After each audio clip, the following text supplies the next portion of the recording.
Hello, I'm Jay, owner of Volunteer Audio in Oliver Springs, Tennessee. Check out this bike. I've got a 2018 Street Glide. It's the 115th anniversary edition. It's this beautiful denim blue, and it's just an awesome bike. The owner of it is wanting to upgrade the audio system. He's wanting to make it look like a newer bike, and so we're going to be putting the Soundstream HDHU14 radio in it. It's going to look like the GTS style radio. It's going to make it look like a new CVO. But this bike, it's not a CVO, it's an anniversary edition. It did come with boom audio though, the boom stage 2. And like many other people, he's very disappointed with it. And so we're going to make a series of videos around this bike showing you how you can upgrade your boom stage 2 audio system. And on this particular one, because it's not a CVO, I'm going to show you how to remove the harnessing. I'm going to show you how to take those 5x7 lids and we're going to modify them to hold a 6x9. And I'm going to show you how our plug and play system is super easy to install. So hang out and let's go over this bike. I'll go over the components and then we'll start the build on it.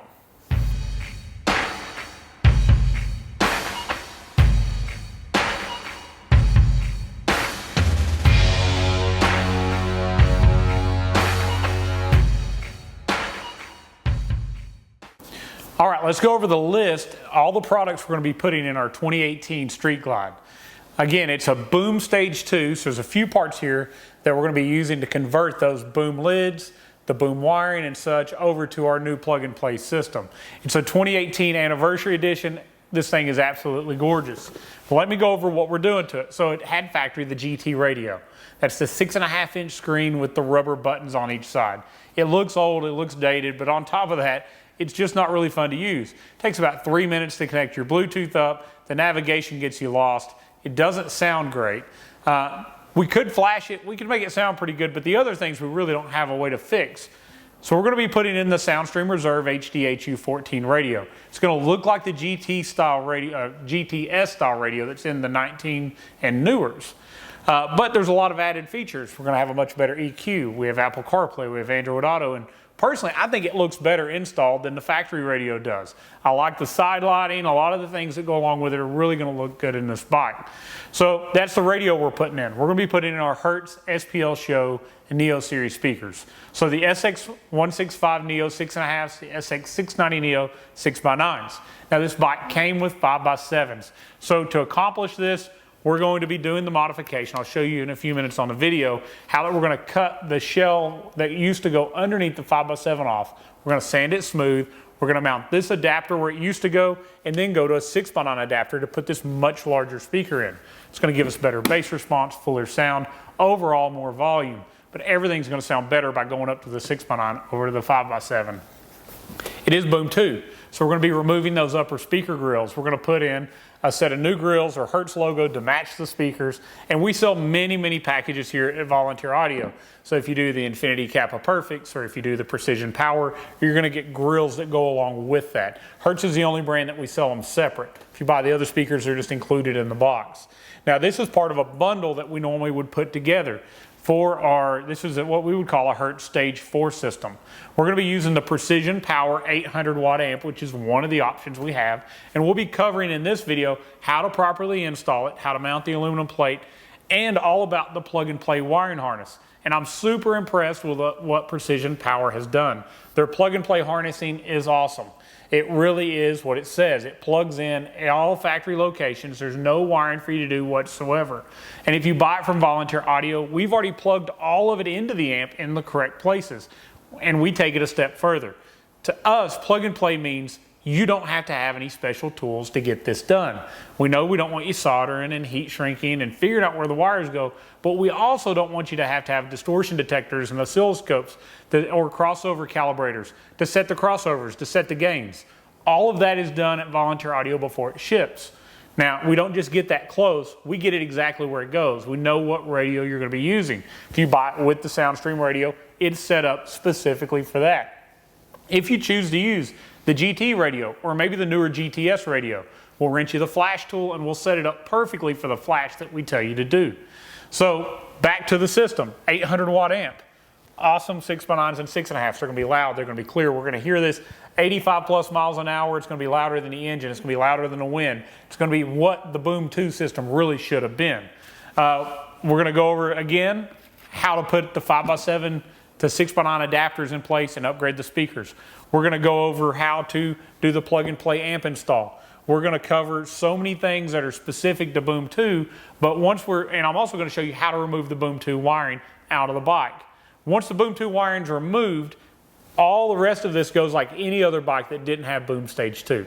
So, wonderful system. It's going to sound amazing. Hopefully I can get the owner on video at the end, get his reaction when it's done. But let's get started on it. Enough talking. Let's get to work. All right, so the first step is we're going to try to remove all the Boom 2 audio system out of this bike. To do that, we're going to start by removing the fairing and the windshield. We're then going to remove the gas tank and the seat in preparation to pull all of these parts out. You're going to need a T25 Torx bit to remove the fairing. Sometimes people have changed out the upper fasteners to an Allen head, but you get the idea. It's basic hand tools. You probably already have these in your garage. All right, so I'm going to remove the 2 outer screws first on each side of the windshield. I do this because the middle one actually goes all the way through and holds the fairing in place. I don't have to worry, even if I loosen it, which I'm fixing to, I don't have to worry about the fairing falling off. Now the reason I loosened it is I want to be able to remove the windshield before I remove the fairing. Because I don't want it to fall off at the end while I've got the fairing in my hand. All right, so I've got a little storage bin that as I take the bolts out, I put them in the appropriate tray. That way at the end of the job, if you have any bolts left over, you know you didn't put something back in. It also keeps things very organized. It's a very easy way to do so. All right, so on this side of the fairing, we've got 4 T25 bolts to remove. You're gonna have 2 shorter ones on each side at the bottom, and 2 longer ones up here just right underneath where the mirror goes. Again, as you take these off, organize them, because we're going to be removing quite a few bolts and we want to know where to put them later on.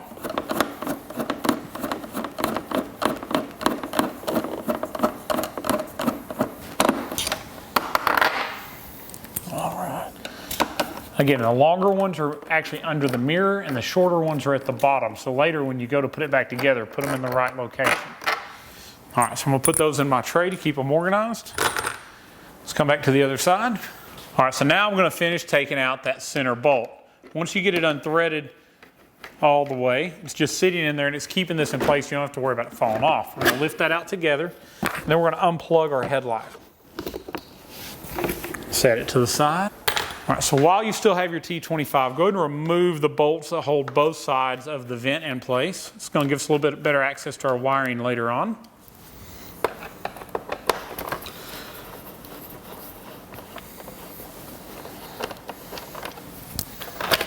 All right, so now let's move to the other side. Let's take the seat and the gas tank off in preparation to remove this wiring. All right, so on this particular bike, it's got a Phillips screw in the back of the seat, and you've got this leather strap going across. There's a Phillips screw holding it on. Just open your lid for easy access to that one. Put the strap over, and then we'll take this back screw out. Now, if you haven't seen them before, I definitely would tell you, check out Robert Becker Designs. His seat locks, we have them available at volunteeraudio.com. They're really, really nice. We make them in all sorts of different colors, and it's a veteran-owned company that we're really proud to support. All of it's made in the US. But it makes it where people can't simply steal your seat with just a Phillips screwdriver. All right, so next we're going to remove the gas tank. On this particular model, there's a vent that runs down the frame rail here. It's actually just like an overflow if it builds up too much pressure. You're going to want to pull it out. Let's cut that zip tie.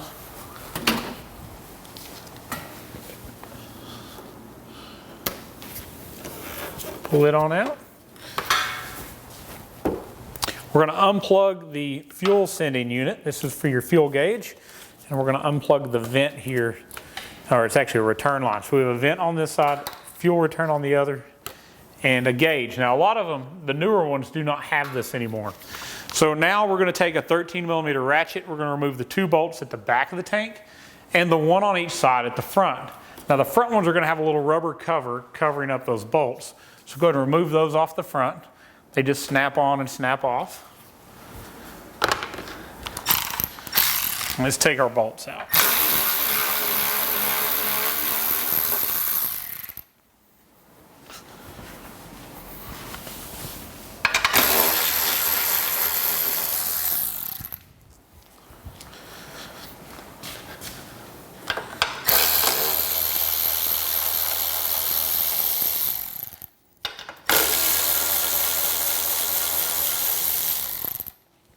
Now, we're going to have to remove our fuel line, our quick disconnect, before we take the tank off, but I want to take a second and talk about lights.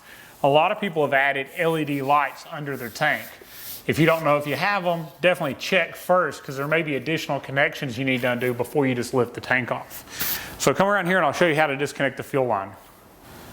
All right, so we're on the left side of the fuel tank, and you'll see where the fuel line goes into the base of the tank.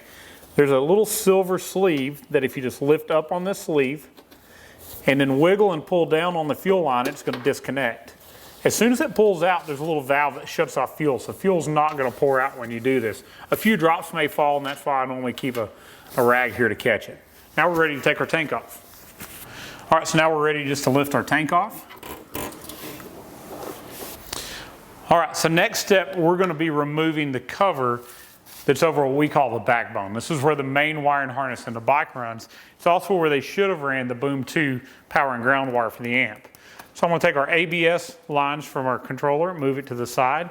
This big zip tie that runs across, we're going to cut it. And that's going to allow us to remove another cover that goes over the brake lines.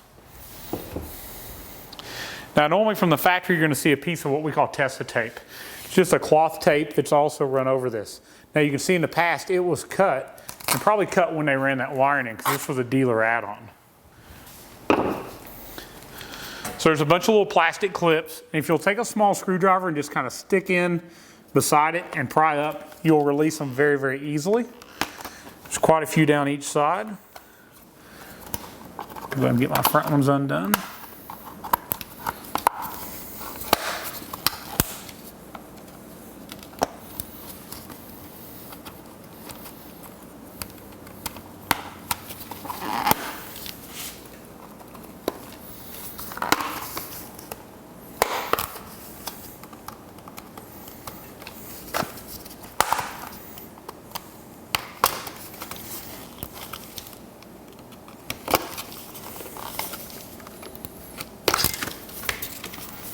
All right, so we got our cover off, and you'll see where all that factory wiring is run back to the battery. I'll remove this zip tie. All right, so let's go ahead and go up to the front, and we'll start disconnecting our Boom 2 amp and the wiring going to it. All right, so this particular Street Glide had Boom Stage 2. You can tell if you have Boom Stage 2 because for every 2 speakers, you're going to have an amplifier. In this case, we have a 4-speaker system and 2 amps, one in the left rear bag, one in the fairing. If this was a Boom Stage 1 system, this would be super familiar. Same wiring would have to be removed, same process, but you'd only have 1 amp in the front. All right, first thing we're going to do is we're going to unplug the harness from the amplifier. So we've unplugged the main amp harness. I'm going to go ahead and take the amp out of the way. There are 2 11mm bolts. Kind of bolting the amp in place.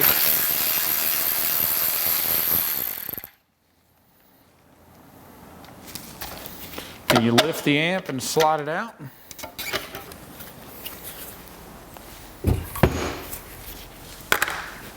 Now the amplifier we just removed is a 300 watt amp, 75 watts times 4. The amp we're putting in is 800 watts. It'll fit in the same area and actually look quite a bit better. We're going to go ahead and remove the 4 mounting screws that hold this plate down. They go into the top of the radio. If you did not have a boom amp in place, these screws are still here, just holding the radio to the plate that is above it.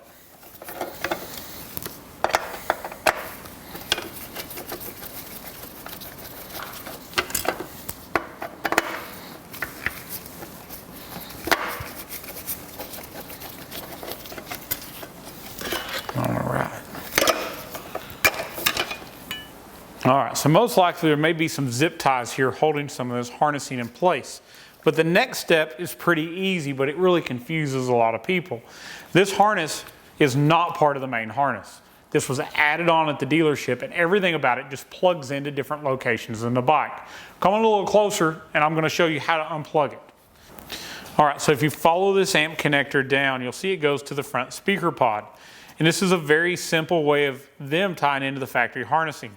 So the input to the amp would have came from the signal that originally fed the pod. The output of the amp is ran back to the speaker.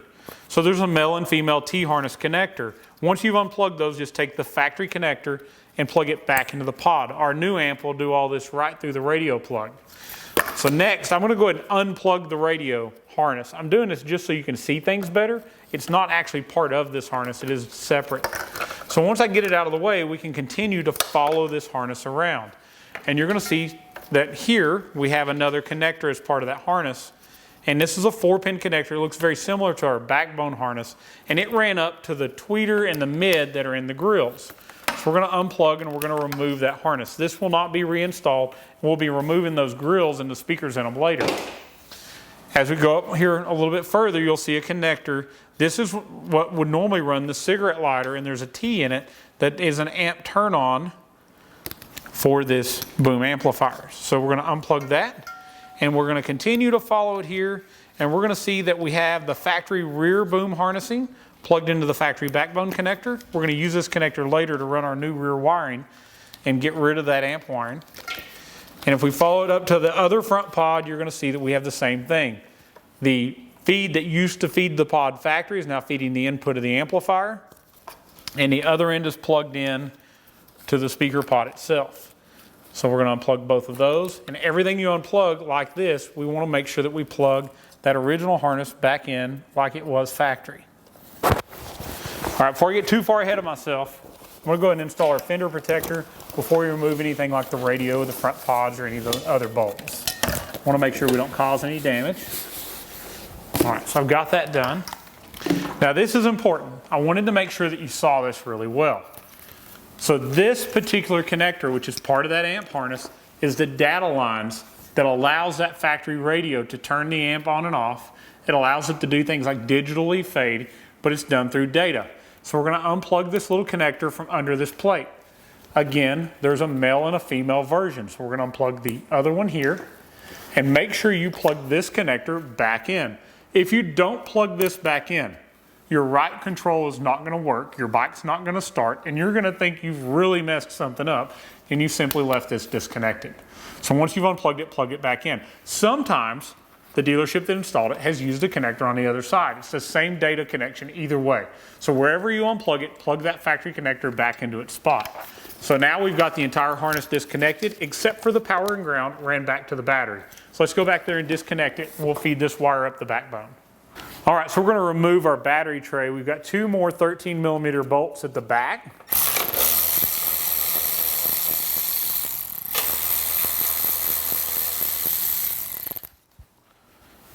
All right, so you can tell somebody's added some additional wiring that's not factory. First, I'm gonna take our ECM and I'm gonna get it loose from the tray. And I'm also gonna look at what's been done here. So we've got quite a bit of LED lighting, looks like it's been added. We're just gonna set it to the side and disconnect any connectors that are still connected to this plastic tray. Now, to get the tray off the battery, all you do is slide this plate forward, and there's a little hook that's gonna unhook from the front, and then the tray is gonna come out. There is a lot going on here, so we're gonna remove quite a bit of wiring here. Let me get a Phillips screwdriver and disconnect the battery. Start on our negative side. And what we're doing is we're removing the power and ground that's feeding the rear amp and the front amp from the boom system.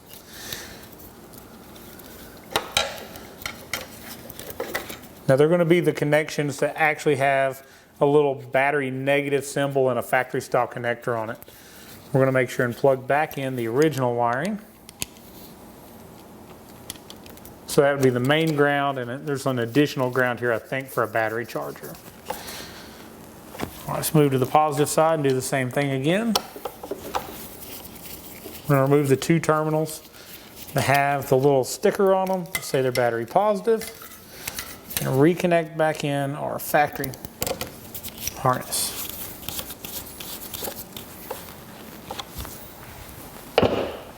All right, now one of these is going to be feeding up to the front, the other one's going to be running toward the back. So here we go. So this is the power and the ground that's coming from the front. There's also an additional turn-on connector here that's going to our rear amp harnessing. We're going to go ahead and remove that. Now you're going to want to remove all of this. You're doing that because you've probably got a friend who thinks Boom 2 would sound good on his bike, and you're going to make sure he buys this at a discounted rate. So you're going to want to make sure you get all the harness so he can fight through trying to get it back in. So I've got that unplugged, and we're going to just fish that forward and pull it back through the fairing. We also have, ran in here, and we're going to be removing this in a minute, the wiring that's going to feed the input signal of the rear amp. So I'll feed it back after we pull the power forward.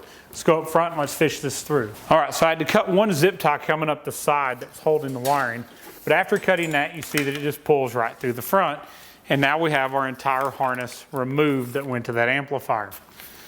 We set it to the side. Now we also have up here this pink wire connector that's going back to feed that rear amp. We're going to feed it back through and pull it out the back as well. Still have one more connection to pull out, and that's going to be the turn on wire for the rear amp. It's also teed off of this front cigarette lighter connection. Just going to remove it too, so if you do sell this, they have all the parts necessary to install it. All right, so if you have boom stage 1, or maybe you just have front boom stage 2, all of it's been undone. At this point, it's back to factory settings. We've plugged our pods back in, and our plug and play amp is going to work. Let's move to the back and let's remove the rear harnessing now. All right, so all we're going to do is we're going to take the wiring that we just disconnected from the battery. We're going to start feeding it out here and seeing where it's gone, because definitely somebody at a dealership installed this, and it's going to be a little different on every one of them. So power and ground's disconnected. I see down here it's hooked to a zip tie. I'm going to reach down and cut that zip tie. Okay, so now that's done. I'm actually going to go ahead and remove the battery out so I've got better access to the wiring, and then I'm going to remove both of the bags. So if you didn't know what the little strap at the back of your battery is for, simply pull that and it's going to help you lift your battery out. All right, I'm going to go ahead and I'm going to remove both of the bags. All right, since this is boom stage 2 and it's 4-speaker, we have an amp in the left rear bag. If it was the 6-speaker with the lowers, you would see the same setup in the other bag. So we're going to be removing all the wiring out of this bag to go along with that kit. And I'm going to make a little block off plate. I'm going to block off where the original wiring went. And we're going to run a new disconnect wire up here just for our 6x9s that we put in later. So first step, I'm going to unplug the 5x7s. I want to point out something here. If you'll notice, there's 2 sets of plugins in the 5x7 on a boom stage 2. This is another way to know that it's boom 2 and not boom 1. The 4-channel amp is actually bi-amped, which means that the woofer has got its own set of connections, and the tweeter in the grill has its own set of connections. It looks at this like 2 separate speakers from the amplifier. So I'm going to disconnect that. I'm going to pull all that wiring back. Let's go ahead and pop our cover off of our amp. Now, same thing as we had up front, same style connector. We're just going to unplug it. We're going to go ahead and remove the amp out of the bag. It's going to save us a little bit of weight and create a little bit more room.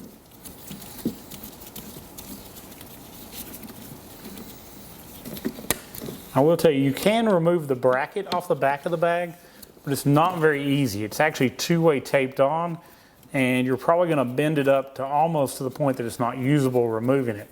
But Harley does sell replacements if you're selling this to somebody, or they could just Velcro it right to the back of their bag. And there's our amplifier out. All right, so the rest of this wiring I'll take off while we've got the bag off before we modify our lids. I just wanted to show you how the amp comes out. Let's go ahead and take our bag the rest of the way off.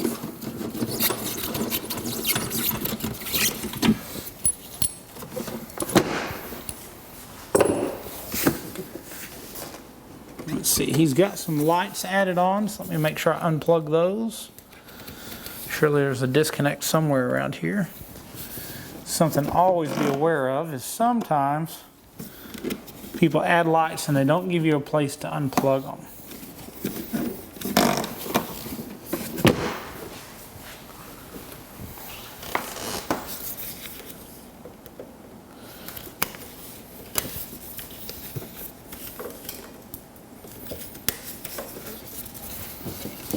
And it looks like this is one of those times. Not a very easy connector to unplug either. There we go. All right, so I'll pull that harness back to the bag so I can remove the bag.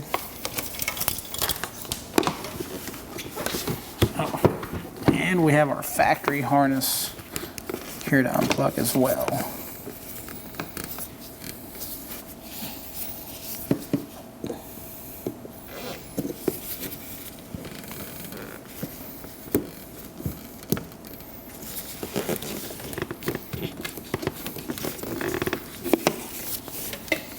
You just squeeze both sides. Sometimes these are a little difficult to get undone because they've not been unplugged in a while.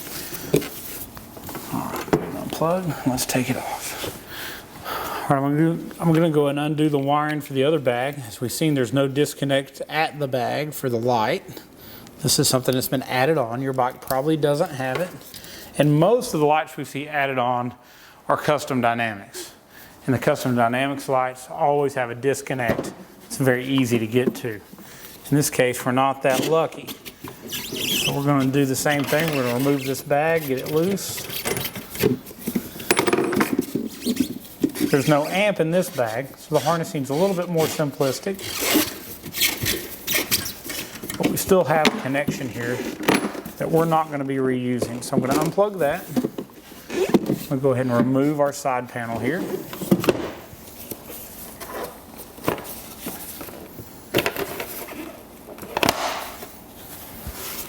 That's going to give me access to this bag wiring for the light.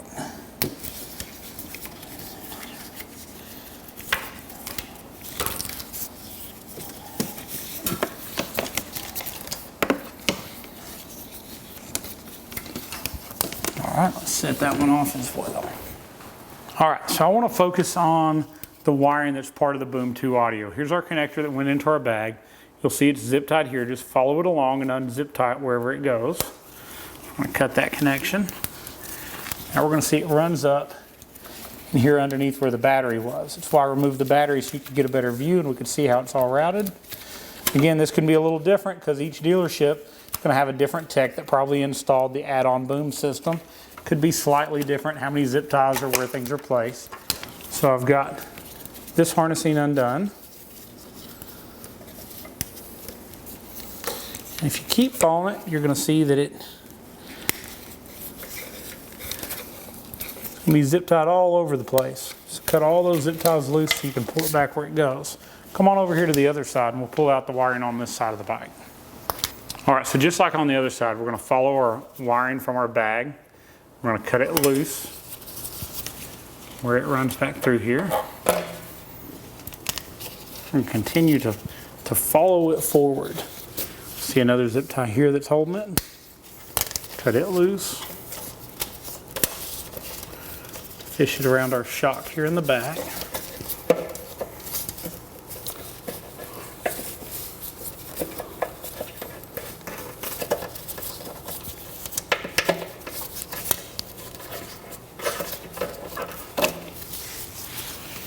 So now you're going to find out that you really have a hard time continuing to chase this wire. And it's because when they did this, they actually unbolted the fuse panel and they leaned it forward. I'm going to do that next. Just unbolt the two bolts, one bolt on each side. It's going to take this panel loose and it's going to allow you to kind of feed it forward. And now you've got a lot more visibility and a lot more room to pull this harness forward.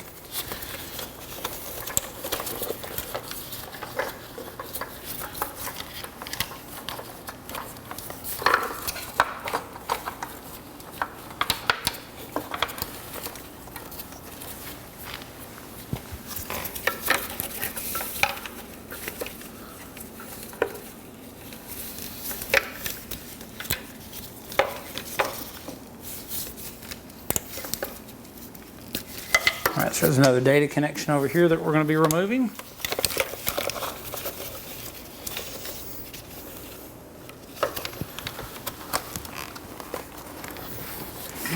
There's also some more wiring here on the outside of the fuse panel. I'm going to cut all those zip ties loose. And all we're doing is we're just continually chasing. All these are hooked together. We know they're added on, so we know they need to be removed. So here was that harness that came from the front that fed our input signal. In this case, they stuffed it all here in the side panel.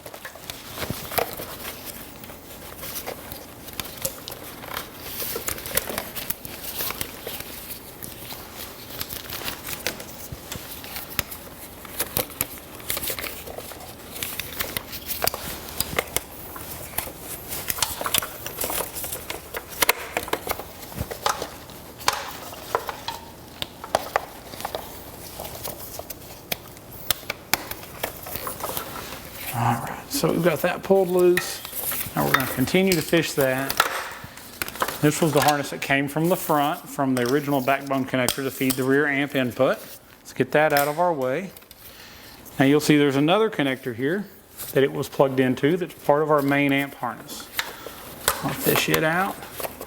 A lot of times people are like, why do I remove all that? Why not use boom bypass harnessing like we would on a CVO?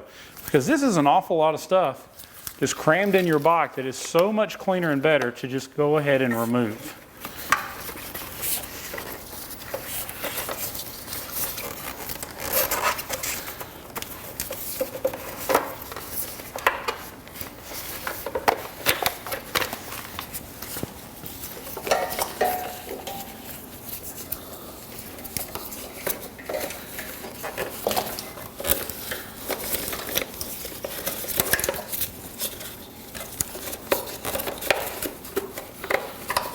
So I know it looks like a big task, but all we did was continue to follow the wire from one end to the other, unplug it where it went, and remove it.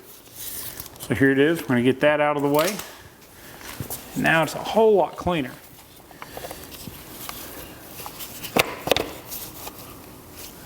It's a whole lot less in here. We'll go ahead and make sure that everything gets plugged back in where it used to be. So you're going to notice they put a block off and a connector on this side that I believe mates up to this. We're going to find out. It's not that one. There is a factory place that this connector plugs in, so I'm going to pull it to the other side and find where it goes. All right, so actually this harness on this side appears to be just a spare data harness. There's nothing for it to plug back into. And if something changes or I find out differently, I'll let you know. But we're just going to tuck it back in here. Originally, it probably had a block off, just like some of the ports in the front of the bike does. So we're going to put it back behind the side cover, back where it would have been factory. All right, so at this point, I'm going to reinstall the cover on this side because we're not going to be getting behind there for any more wiring. All right, so we're going to go ahead and install the battery back in place. We've got all of our boom harnessing out, so there's no need in leaving the battery out now. We're not going to connect it till we connect our amplifier up here shortly.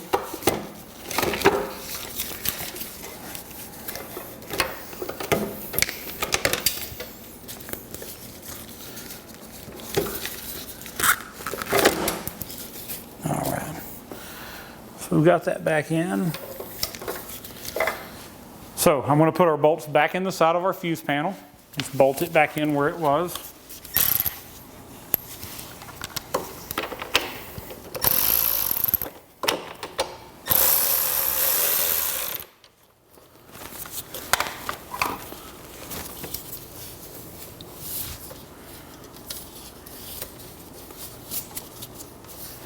Always be aware as you've cut some zip ties loose that other wires may be somewhere they're not supposed to be now, maybe in contact with the belt.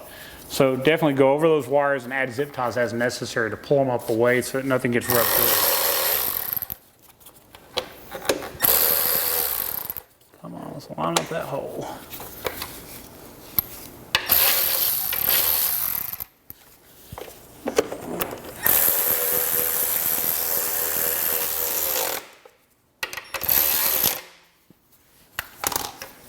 All right, so let's look at everything we've removed because that kind of wraps up pulling out our boom harnessing.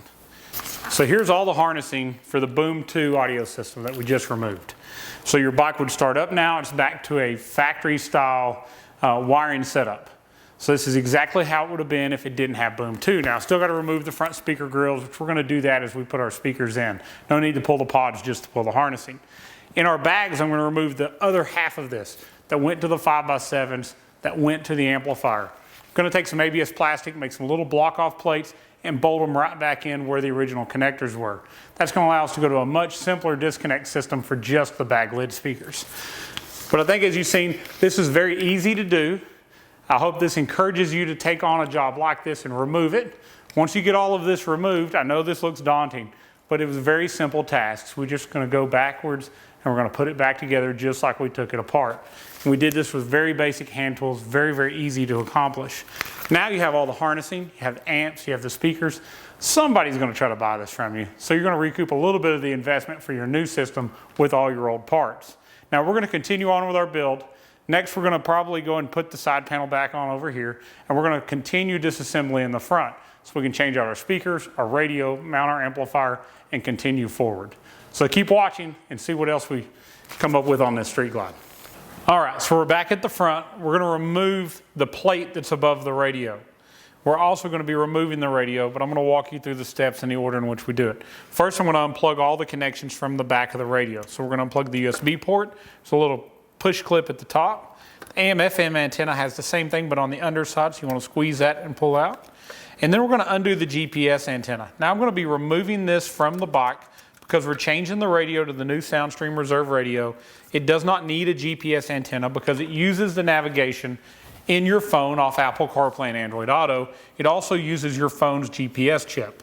So I'm going to unstick this antenna. Somebody has put some really good two-way tape under it. See if we can get it to come off here. We're going to need it moved so we can get to the bolts on this plate.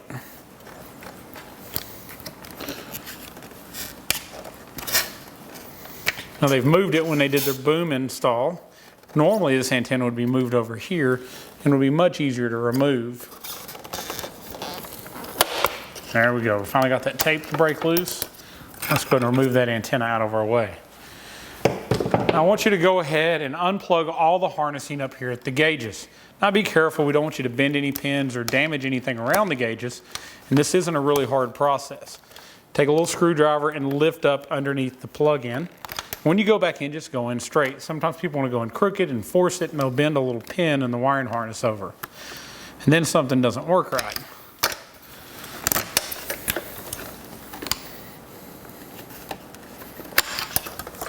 All right, go ahead and disconnect this on down the side of the pods. We're going to be removing the speaker pods in a few minutes anyway, so no need to leave them connected to that.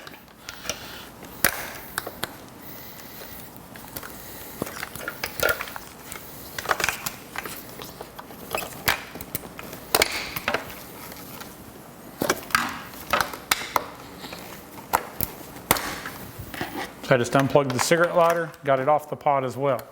Now back up to the top. So we're going to remove the bolts that hold this plate in. There are 2 Allen heads on each side that go into the pod. We previously removed the 4 bolts that went through the plate to the radio. They were holding our boom amp plate down. So if you didn't have boom audio, these would still be installed. We also have 2 more that go to the bottom of the speedometer. They're going to be a T25 Torx. Let's go and remove the 2 Torx bolts.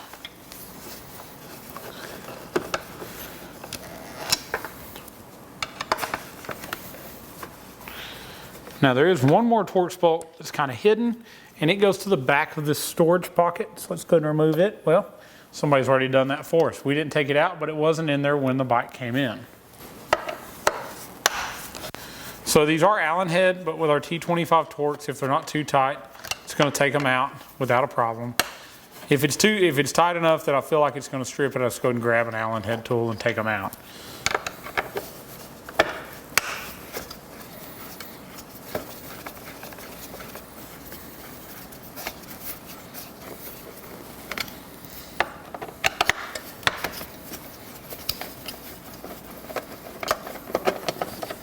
All right, so we took those 4 Allen heads out. I'm going to put them in our tray. All right, so now our plate is disconnected, and we're going to slide it out of the way. All right, so now I'm going to grab our 3/16 Allen head, and we're going to remove the bolts for the radio next. But to get the radio out, we've got to remove the speedometer, so we're going to take the last T25 out of the top of the speedometer. Set it to the side. All right, so again, this is a 3/16. There are going to be 4 bolts to hold the radio in. Save these bolts. We're going to reuse them with our new radio. Now I want to point out something. If you'll notice on top of the radio, there's a big foam strip. These radios do not fit the fairing tight from the factory. So Harley adds little foam strips around them. And a lot of times after we've put a new radio in, we're really just checking things out a lot harder than we normally would. And we notice there's some gaps and things don't fit exactly right. Well, if you look before you start, you're going to see that it's already like that. And our new radio fits exactly like the factory radio. So if the fairing's warped any, or if it's not really tight on the sides, or there's a little gap around the bottom, Believe me, it was like that before you started. Check it out now before you take the radio out, so you don't after the fact call me and say, hey, your new radio doesn't fit that good, because that's just how Harley designed it. So we're going to take our radio out. We've got our 4 bolts out, and I'm going to show you the next step on how to take this tray out so you have easy access to the bolts holding the speaker pod in. All right, so we've got this plastic plate. It really hinders our view and access to the bolts here on the side pods. Now, if you watch my other videos, I have an 11mm on a wobble, and without pulling the radio, I can use that and I can remove the bolts and take the speaker pods off. On this install, we're already removing the radio anyways. So 2 more clips, and I'll show you where they're at. We're gonna disconnect this harness here. And get a panel tool for that. Unplug this one, do the same thing on the other side. Now take a Phillips screwdriver and just unthread these little push clips. Once you get that done, go ahead and remove those clips. Now carefully, you can slide this plate forward. You can work it down here underneath and out. All right, so on each side there are 3 bolts that are normally very difficult to get to because of all of this harnessing. Now taking that plate out has made it much, much easier to see and much easier to access. So I'm going to start removing these bolts.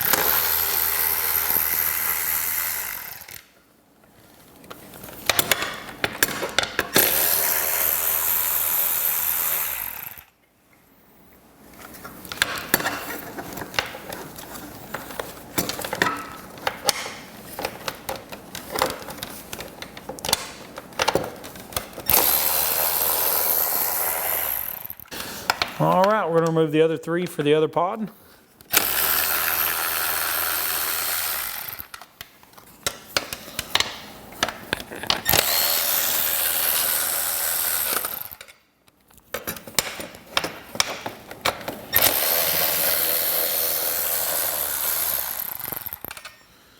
All right, so now we're just going to remove the 3 perimeter Allen head bolts. They're a 3/16 like the radio.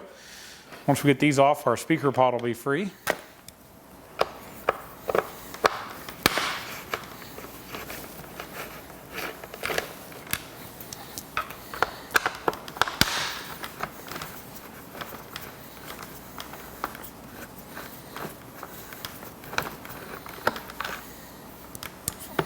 All right, let's set it to the side.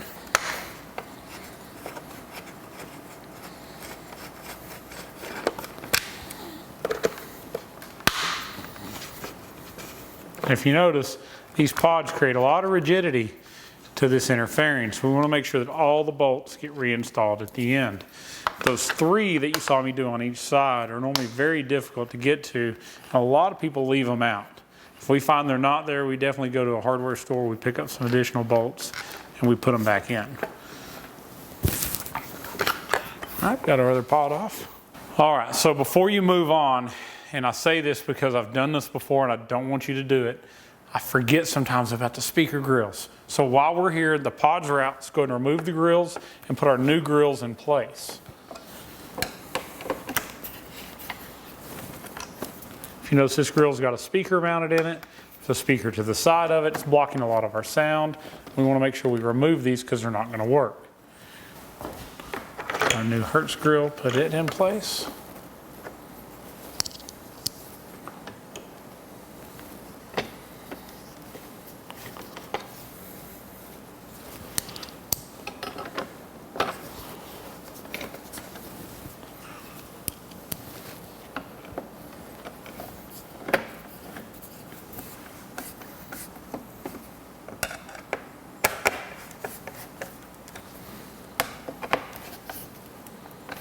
All right, let's do the same thing on the other side.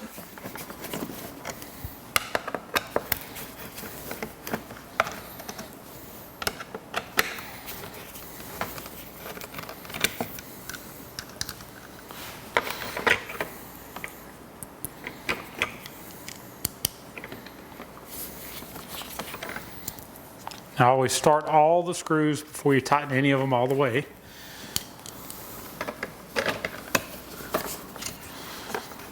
So these are particularly our Hertz logoed grills.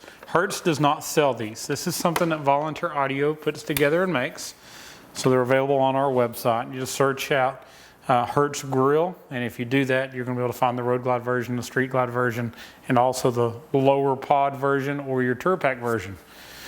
All right, so we've got our speaker grill swapped out. Let's swap the speakers in the pods and put those back in now. All right, so let's go ahead and get our speaker changed out. Now this is the Boom Audio Stage 2 Mid. So I'll take a second, I'll show you that. We'll compare it to the speaker we're putting in. Now we're going to remove our 4 T25 Torx bolts. There's a lot of T25s in this. If you've got a T20, a T25, and a T27, and a T30, you have about every Allen head we normally need to do on anything audio on a Harley.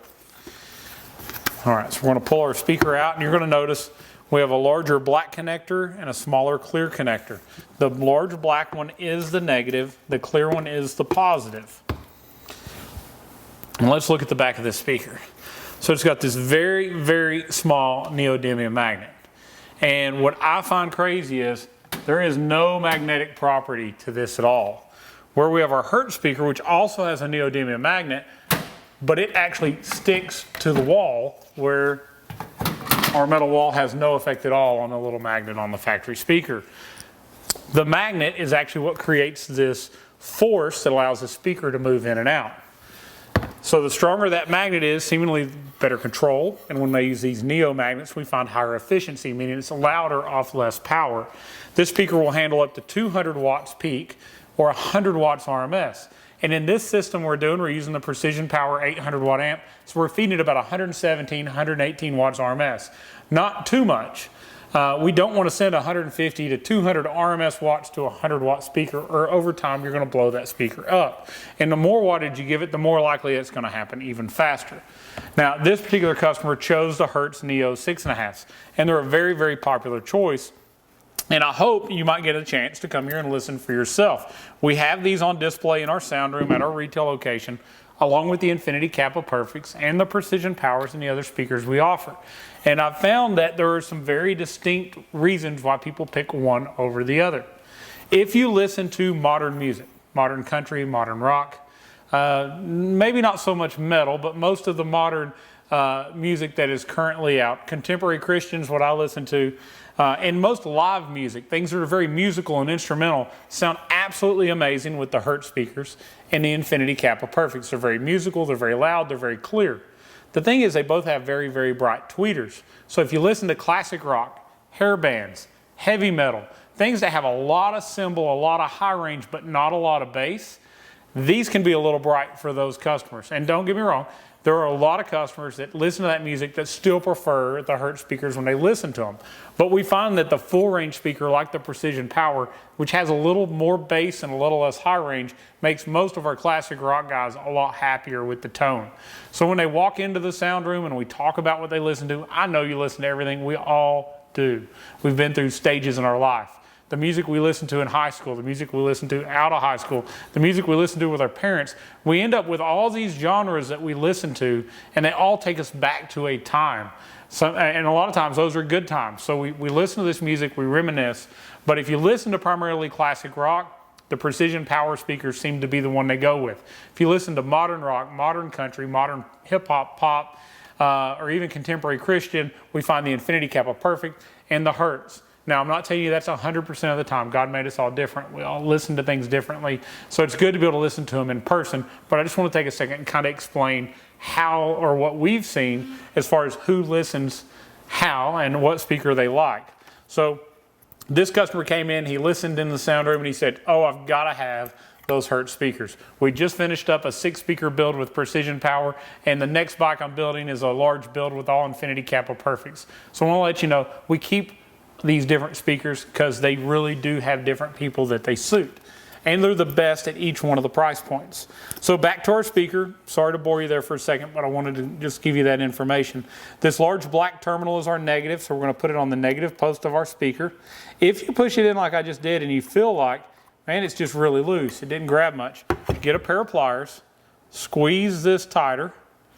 And what you're doing is you're just squeezing the little prongs in here where they're going to grip the speaker tighter. Now reconnect it.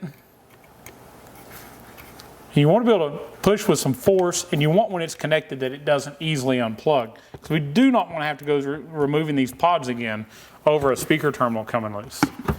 So we're going to drop it back in. These are a direct fit. So are the other brands that I just talked about. The Infinity Kappa Perfects, the Precision Power, the Hertz are all neodymium magnet, direct fit in these pods with no modification needed. That's the same for Road Glide, Street Glide, Tour Pack speakers, lower speakers. They drop into all of them without any special adapters.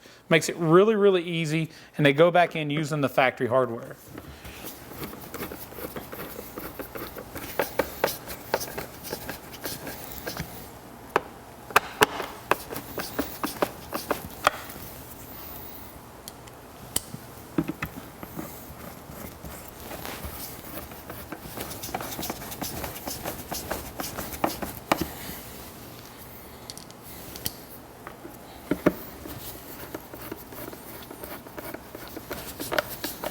All right, so one down. Let's grab the other pod and swap it out as well.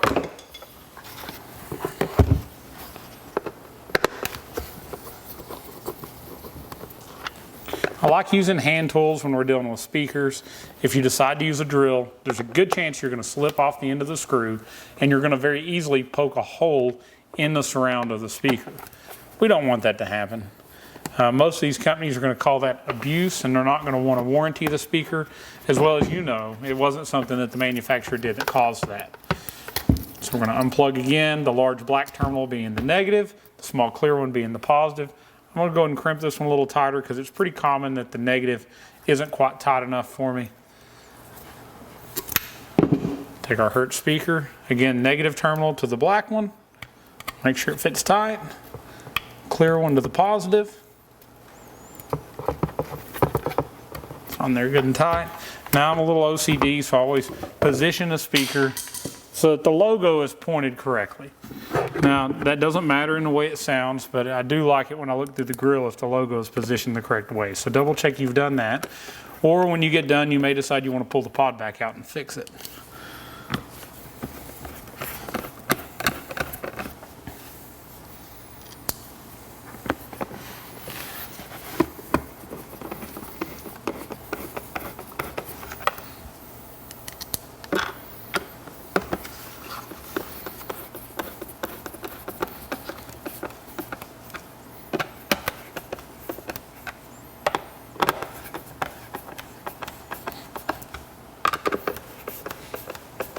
All right, so there we go. We've got both speakers back in the pods, swapped out new.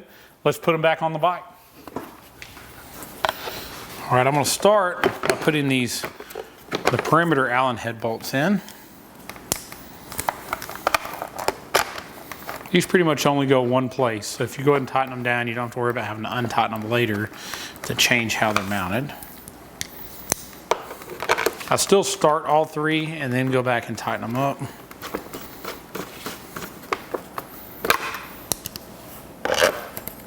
Oh, let's get in the right hole. There we go.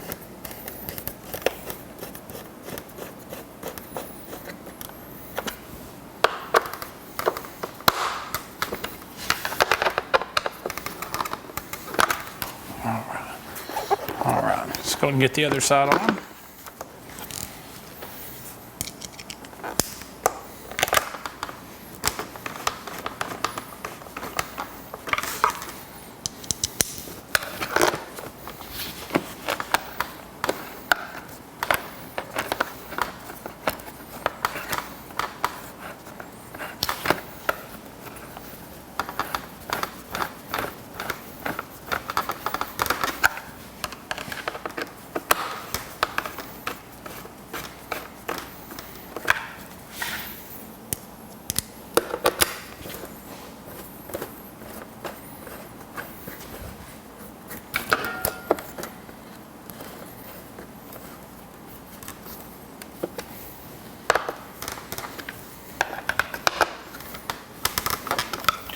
All right, so we're going to go and put the hard bolts back in.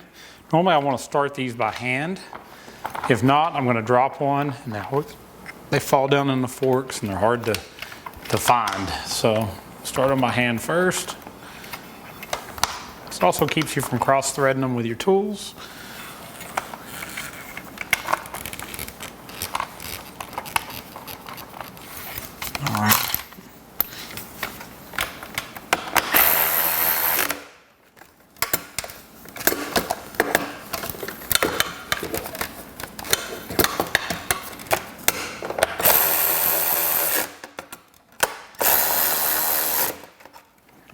same thing on the other side now.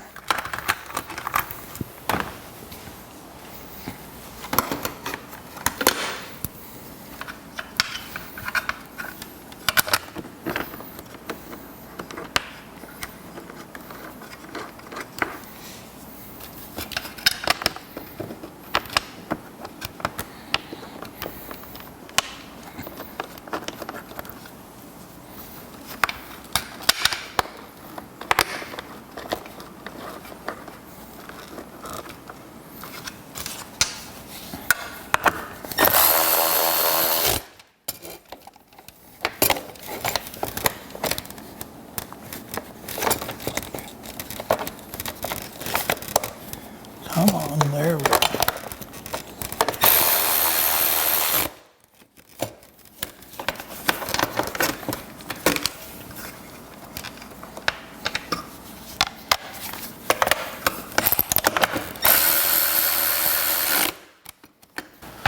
Let's go ahead and work this plastic tray back to where it goes.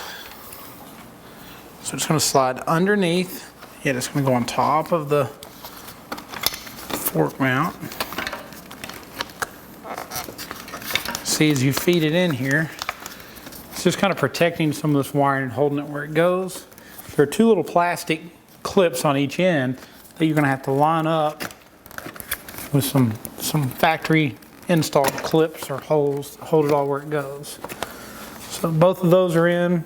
We're right where we line up, so I'm going to put our clips back in now.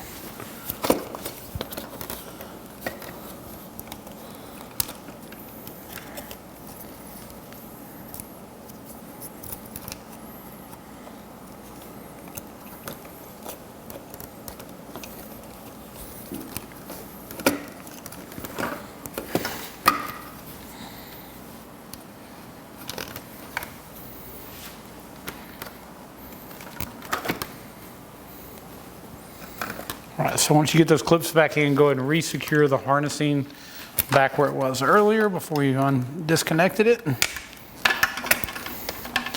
right, so next step, we're gonna go ahead and drop our radio in place, put our plate back in, our gauges back in. Factory, we've got the GT radio. It's a smaller screen, rubber buttons on the side, and at this point, this one's in really good shape, but most of them, the screen protector just looks terrible. It's not very bright, it's harder to see in the day, and here's our new Soundstream Reserve radio. Has that full optically bonded display. It's very classy looking, it's very clean. The display is brighter, Apple CarPlay and Android Auto, but it makes this bike look so much newer just going from this radio to this radio. So let's get it dropped in place. All right, so it goes in simply just like the original radio did.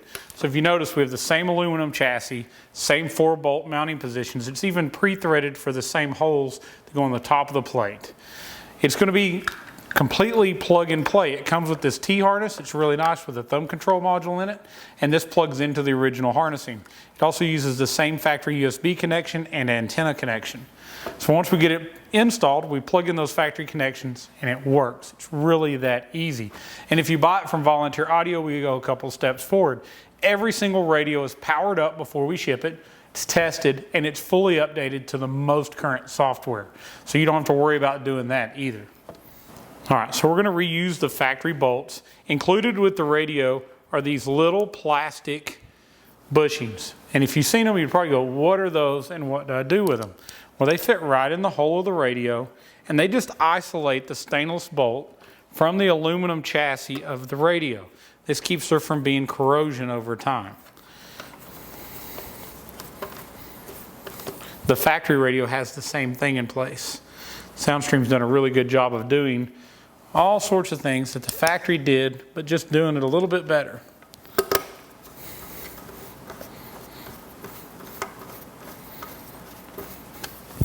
And in case you were wondering, the cost of this radio is under half the price of a GTS radio back at the dealership. So if you're looking for that modern look and modern features, you're going to be able to do it for a whole lot less going this way. And the factory radio's only got a 1-year warranty. This one's warranted for 2 years and has the same IPX marine water rating as the factory radio. So no worries about getting caught in the rain or washing your bike. Now, we never recommend with the factory radio or this radio to pressure wash the screen. They're not rated to be pressure washed. So you could force some water around gaskets and cause damage to the electronics.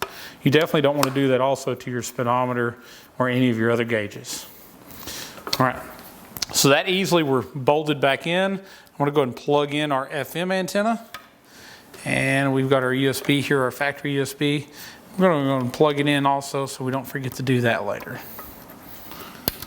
All right, so I'm going to take our plate, drop it back in so we can get all our harnesses where they go. But first, we've got to reinstall our gauges. So we're going to go ahead and put our gauges in, and we're going to put the top bolt back in place that held those. The two bottom bolts are actually part of that radio plate.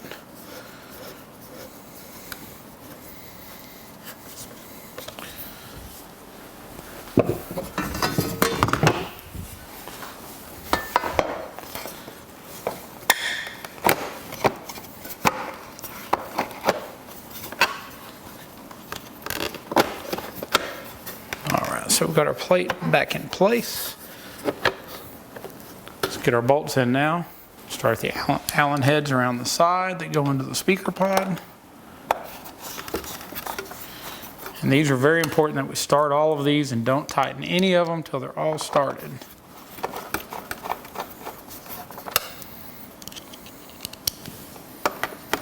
Got our two that go back into our gauges.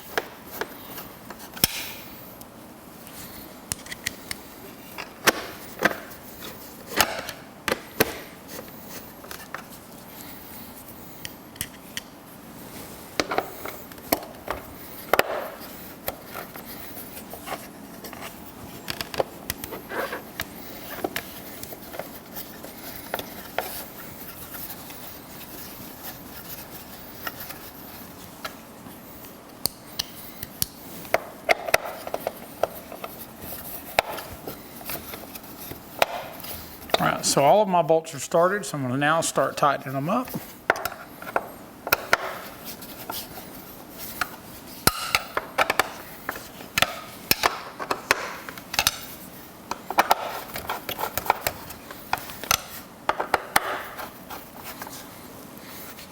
Okay, so let's take that harnessing that we took off earlier. Let's go ahead and feed it back up, plug it in everywhere that it was originally plugged in.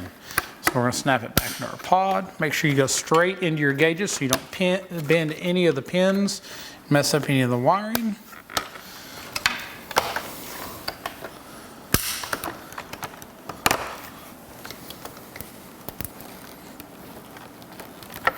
We're going to go ahead and plug our front speakers also back in, and we're going to plug our cigarette lighter back in.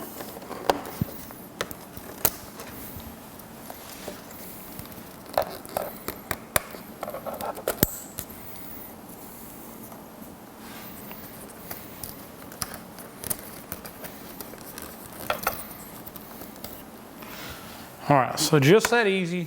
Our front speakers have been changed. Our pods are back in, radio's back in, the plate's back in. Next step, we're going to mount our amp up here. We've got a nice aluminum plate that's going to bolt down. We'll go and grab it. We're going to grab those original screws we took out, and we're going to secure it down. All right, so if you'd purchased our Hertz option, we normally just clean this with alcohol. We put a big piece of Velcro down. We stick the amp down there. When we're using the Soundstream radio with the Precision Power amp or with the factory radio, either one, it comes with this nice aluminum plate as part of our plug-and-play setup. And it's pretty simple in the sense that all we do is line up the screw holes, secure it into our radio. It's got some drawings on here. It's got some arrows, says headlight, arrows this way says gauges, so you don't try to put it on backwards. And what this aluminum is going to actually do is going to help do is it's going to give us another way to dissipate heat inside this fairing on this larger amplifier.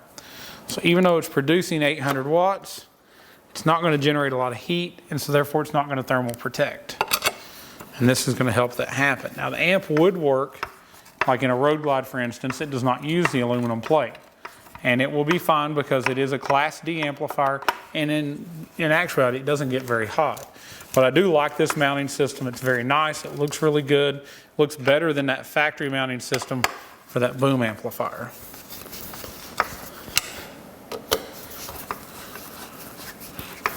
All right, so we've got all of those bolts tight. Our plate's mounted. Next is to put our amp in. Now I think we're going to call it there for the evening. We're going to come back tomorrow. We're going to put the amp in. We're going to modify our back lids. We're going to wire it back to it and finish it up. So I hope you hang around and watch the rest of the video. All right, so last we installed the aluminum plate above the radio. I want to show you just how easy and how good this amplifier looks once it's mounted to that plate. So it's very simple. We have 4 pre-threaded holes in the plate, and with this you're going to get a set of screws and the Allen head tool to install them. So let's start each one of these one at a time.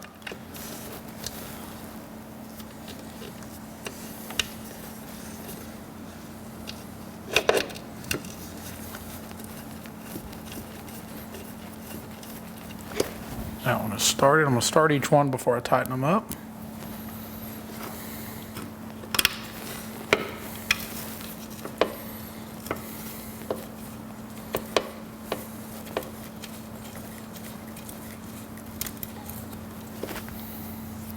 All right, so this is really just how you're going to be installing it. So all the settings are already preset. In this case, we're installing it with the HDHU14 Soundstream reserve radio. But if you had a factory radio, we would send it out preset for your factory radio. We would also go ahead and tell you which flash to use and even rent you the tool if needed for you to be able to flash the radio correctly. But all of our crossovers have been set, all of our gains have been set specifically on this one for the HDHU14 radio. So you just put your 4 bolts in, you tighten those down, and you've got a really sturdy, really nice place for this amp to sit. And again, it's aluminum, so it's going to help carry a little bit of heat away from it. Now, it is a Class D amplifier. So in the case of, say, the Rockford amp that's used in their kits, they use an AB amp, and it has a fan that actually blows through the amp. So you've got a vent on one end, a fan on the other, but if water gets in your fairing, it's going to blow that water right into the amp. Never good for the amplifier. In this case, there are no open vents, so a lot less likely that any water were to get inside of the amplifier. All right, so let's look at this plug and play harnessing. I want you to see just how easy it is. So it's going to plug into our harness from our Soundstream radio. Put that in the correct way. I'm going to unlatch it.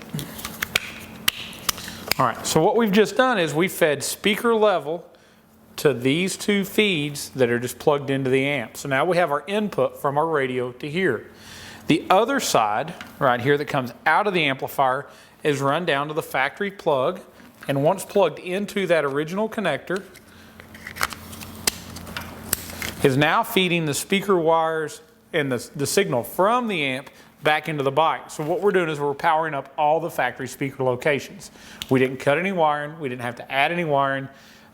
In this case, we are going to add a backbone harness because this bike did not have one factory, so we're going to run some rear speaker wires back because it was a 2-speaker bike when it was new, but we're not having to add anything to the front pods. And everything is completely plug and play when it's done like this. So you're not going to have to figure out how to wire anything. You're simply going to plug in one set of connectors behind the radio. Now I'll show you in a little while. We'll zip tie and we'll clean all this up and put it where it goes. But I want to show you just how nicely it fits, just how easy this harness is. Now, other than input and output of the amp, the only other thing we need is power, ground, and amplifier turn on. So what I'm going to do is I'm going to feed this up through the fairing the other direction because this is much smaller than the fuse holder. We're going to do that next. We'll get it plugged in and I'll show you how that it goes and just how easy the amp turn on wire also just plugs into the radio. All right, so if you were on a road glide, there's actually a tunnel here you have to go through and it's a lot more difficult, but on a street glide, it's not hard at all. We're just going to feed the wire right up through here like the factory wires would have went. We're going to get it fished into the fairing. We're going to lay this into the backbone. We're going to go to the other side, plug it in, and then start zip tying this all the way back. This is already connected to our fuse holder, and we're just going to have to just bolt it right down to the battery. Let's go to the front and zip tie it and get it plugged in. All right, so you're just going to pull that on up and plug it into the amp. It's actually going to go with the terminals facing downward.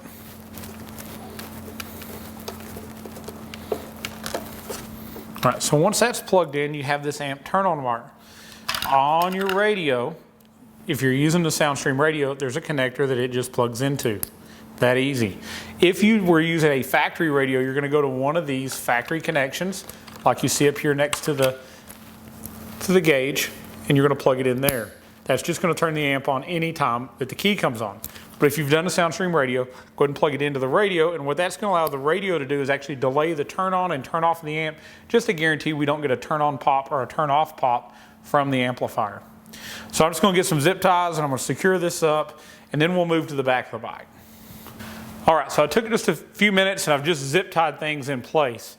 Normally I'll take the factory harness that you used to plug into the radio and I'll fish it up here next to the pod where your USB is for your phone. So I'll fish it in there, secure it. Also, we want to put our thumb control module, if you're doing the Soundstream radio, put it up high. Don't just let it hang low. It is not waterproof internals. I mean, it'll dry out and it'll work again, but if you hang it down low where water is going to come up through here or water is going to run down the wiring into it, it's going to give you problems that you won't have if you mount it up high. I did also run our backbone harness, which is just our rear speakers connection up here, and plugged it into the backbone connector here. It's just this 4-pin black connector. That's the same one our Boom 2 was originally tied to that went to the rear. So amplifiers fit great, wiring looks good, looks like factory.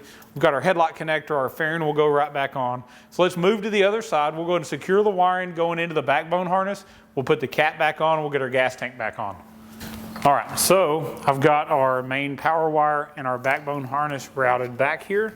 All we're going to do is just kind of push some things over, make sure they fit down into this area here in this backbone compartment. We're just pushing them over slightly just to make enough room that they'll lay down, because our next step is we're going to go ahead and put this cover back on. Now, as you do that, take your time and snap it all the way down through here, and make sure none of the factory wires hang out the side, because we don't want to pinch anything, cause any future problems from any of the work we've done today.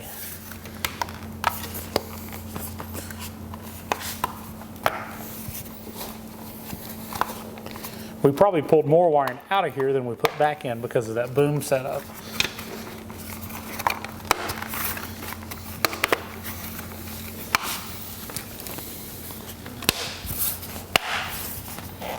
All right, I'm going to get that last plastic piece, the part that goes here and just kind of protects these lines when the gas tank goes back down. So everything's back in place. Make sure you don't have anything blocking your bolt holes on either side of the gas tank. We'll go in and get our tank, and we're going to set it back on.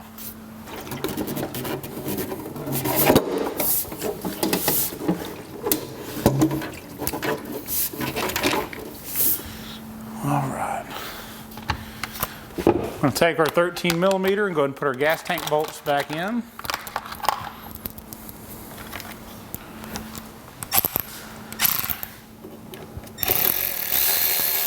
I'm going to start them but not tighten them until I get the front ones in.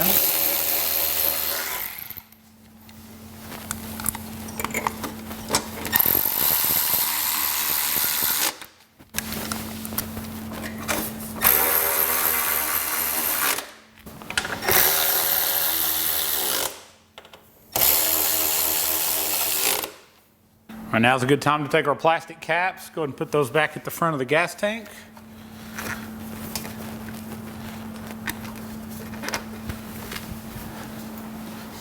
A lot of the times these are already missing when you start. Somebody else has left them off, but this one still had them, so we're going to put them back on. All right, so we're connecting our battery up back to the bike from where we unplugged it earlier, but also up to our new amp. So the black wire is going to go to the negative side, and this red wire with the big fuse holder is going to go to the positive side. Now keep your wiring facing toward the front of the bike, and that'll make it where your battery cover or battery tray, whatever you want to call this part on top that holds the ECM, will actually line up and go back in better. We're going to take this big fuse holder, we're going to put a zip tie around it, and we're going to face it toward the front of the bike and put it right here in front of the battery.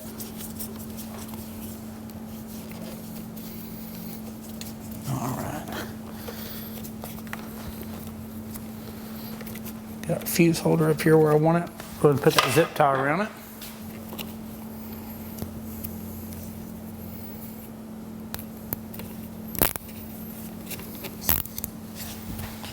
I just do that so the cover doesn't come open while it's down here in front of the battery.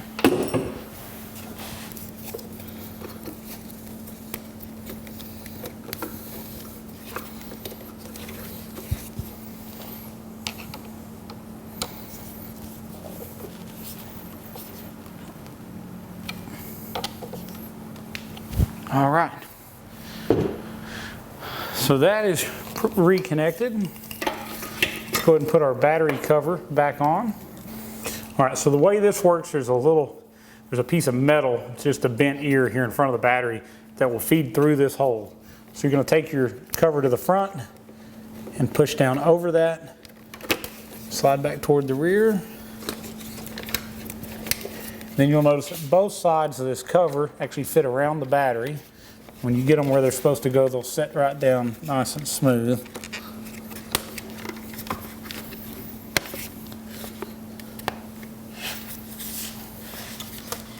So this one actually has an AutoZone battery in it.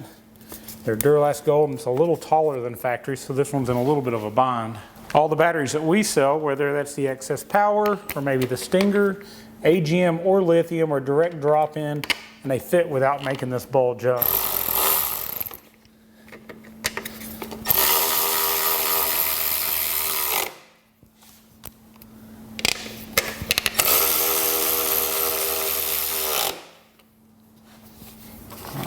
Computer back where it goes. And put all the connectors back where they were originally.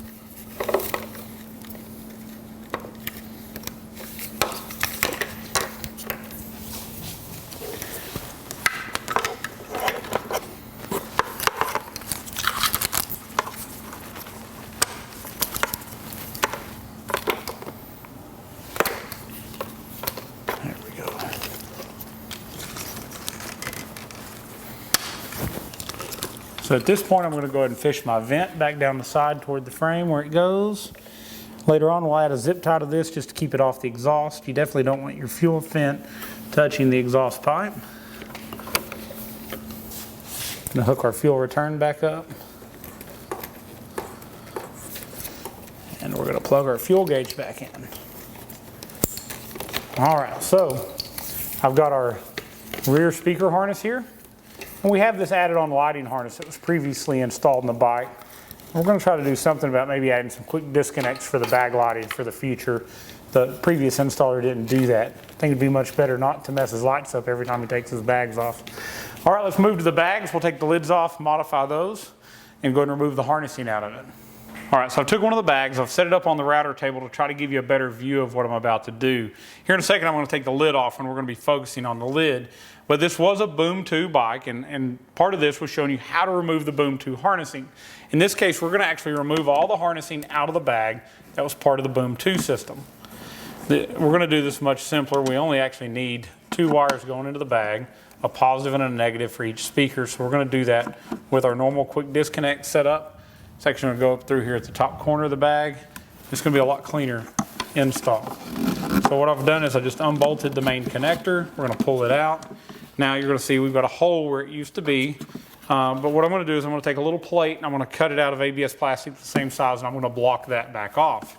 This is going to allow me to take the rest of our Boom 2 harnessing out. So I have the plug to the amp, to the 2 connections that went to the 5x7 that was in here originally.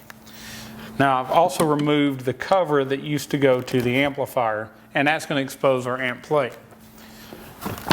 Now I'm not going to go through the trouble right now and fight and remove the amp plate, but if you wanted to remove it, it's 2-way taped on. You just got to take your time and just kind of peel it off. You definitely don't want to use anything that's going to pry and cause any damage to the back of the bag.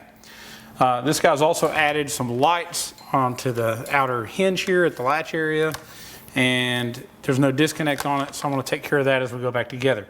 But I'm going to take the bolts out and show you how to take the lid off, because next we're going to be focusing on just the lid.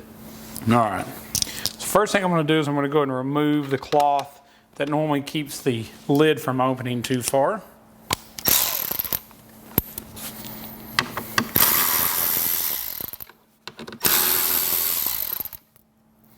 Remove these 2 T15 Torx. I'm going to do the same thing up here at the hinge.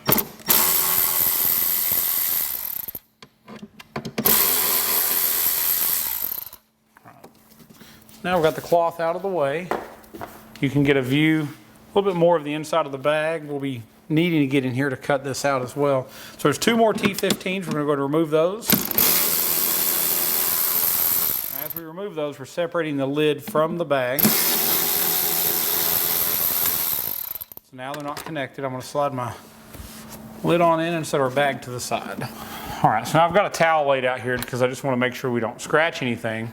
But what I'm going to do next is I'm going to remove the 4 Torx bolts that hold the grill on and remove the grill. I'll then flip it over and tape it just to make sure there's no other way that we cause any scratches to it.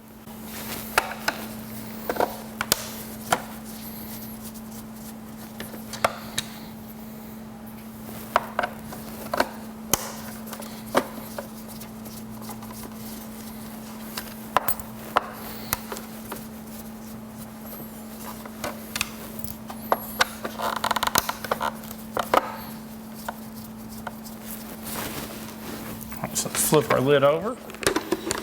Now we're going to go ahead and remove that grill. We're going to get a good view of what the speaker that's underneath it. All right, so now once you've got this exposed, you're going to take 4 more screws out. These are T20 that hold the 5x7 in place. We're going to take a second. I want to compare this 5x7 to the 6x9 that we're going to be installing. Now we do have a really good 5x7 option made by Precision Power that doesn't require this modification that you're fixing to watch us do. And if you wanted to do this upgrade and not have to do it, we just set you up with a Precision Power 5x7. It's going to handle a lot better bass than the original Boom Audio one. It's going to handle a lot more power also. See, this one has actually come apart. The mid is damaged. And you see here those 2 connections we talked about. One set of connections is actually ran up just to run these 2 tweeters, and the other set of connections runs that mid woofer. So let's do a little side-by-side comparison between our 2 speakers. As you can see, we have a lot more cone surface area, which is going to give us a lot more overall sound, but it's also going to give us better bass response. The larger that cone, the lower frequencies it can play. This is completely water sealed, so water will not go through this 6x9 into the bag. There's a nice gasket on it, and we also have a similar 3-way setup with a larger tweeter and a smaller tweeter. Now if we look on the back side, again, we have a much larger neodymium magnet. This actually has some magnetic properties that will try to stick to something, where this one I've yet to find where the actual magnet is at. Back to 1 set of connections, and we'll be running our lid disconnect harness setup to those when we get this modified. All right, so we're just going to put some masking tape all the way across the top of the bag. This way, if any of these little plastic shavings land in our towel we've got laid out here, it doesn't scratch the paint. Just kind of gives us 1 more layer of protection. We don't want to mess anything up and have to go to a paint shop.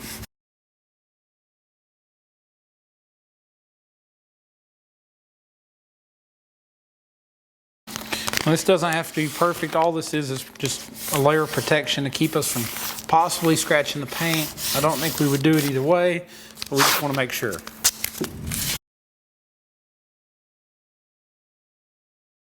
So now we'll flip it over and we'll leave it on that tape for now. I'll grab my saw and we'll start cutting on this. All right, so let me tell you what the purpose of what we're doing is. We're going to be removing this plastic shell. This was there because the little 5x7 that was in place had such a small magnet, it would build up enough heat that it could have damaged your belongings in the bag. Now by putting a proper sized magnet, like on our Hertz SX690Neo, it's not going to generate enough heat to cause any damage. But now we have to try to fit this larger speaker in place. So we're going to be cutting this plastic shell off. We're going to be adapting 2 other pieces, we'll show that later, that hold the 6x9. But to start, I'm going to do that from the other side.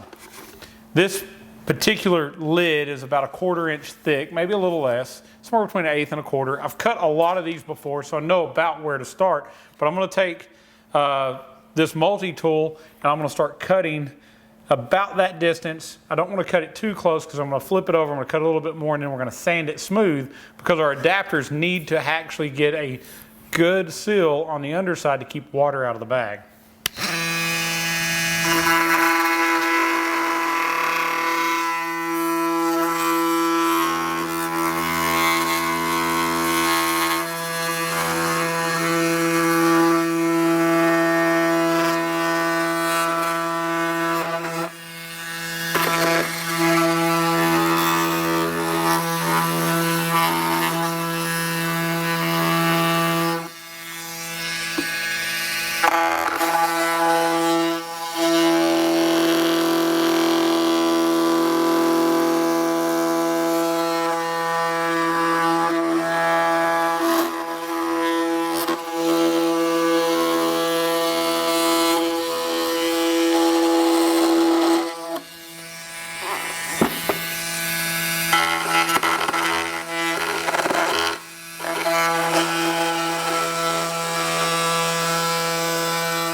so once you've went all the way around, you want to go back to each one of these areas where the bolt held the grill in, and you want to cut all the way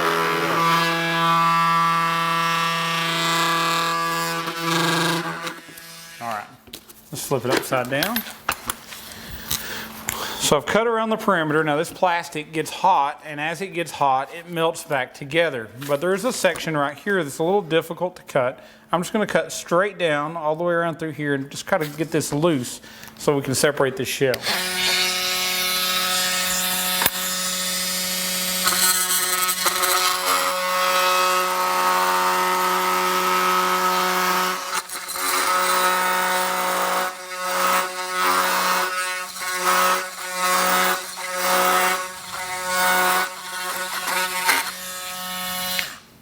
Now I'm just going to pull around on it. Yep, seems like we got all the way through. So we've got it off. Now I'm going to go back and I'm going to trim it a little closer. I've got a lot better angle here to get our saw in now.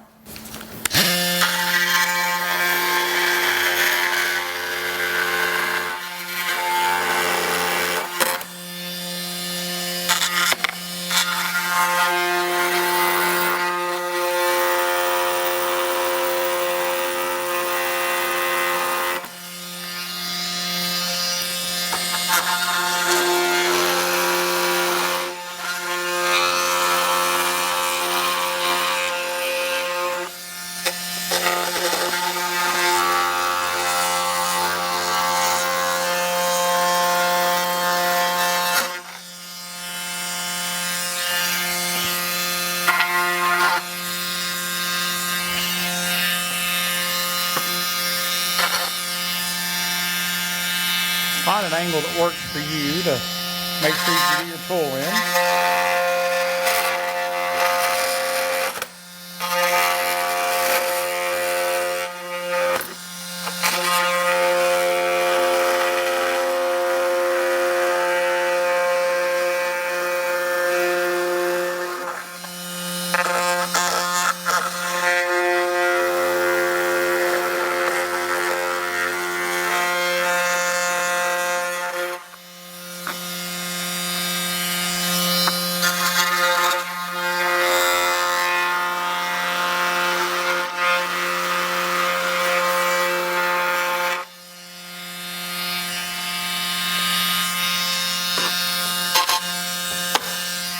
Change batteries to one that's a little smaller.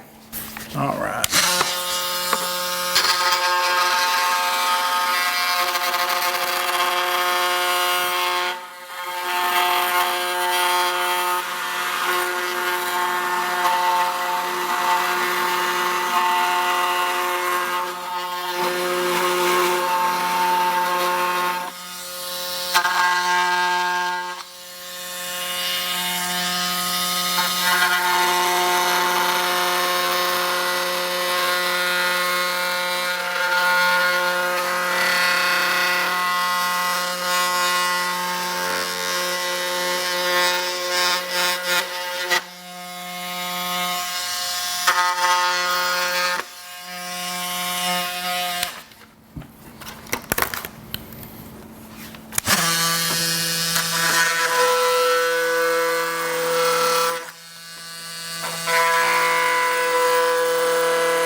so I think we've got it down close enough that now I'm gonna just kind of clean up some of the plastic on the edges, grab our DA sander, and I'm gonna sand this thing down smooth, and I'll show you how that works here in just a minute. All right, you may hear some thunder in the background. We got a storm outside right now. I'm gonna take our DA, I've got a battery powered one. I end up tearing up a lot of sandpaper doing this because you'll catch it on the edges. So just have plenty to be able to swap out and go to another piece if needed.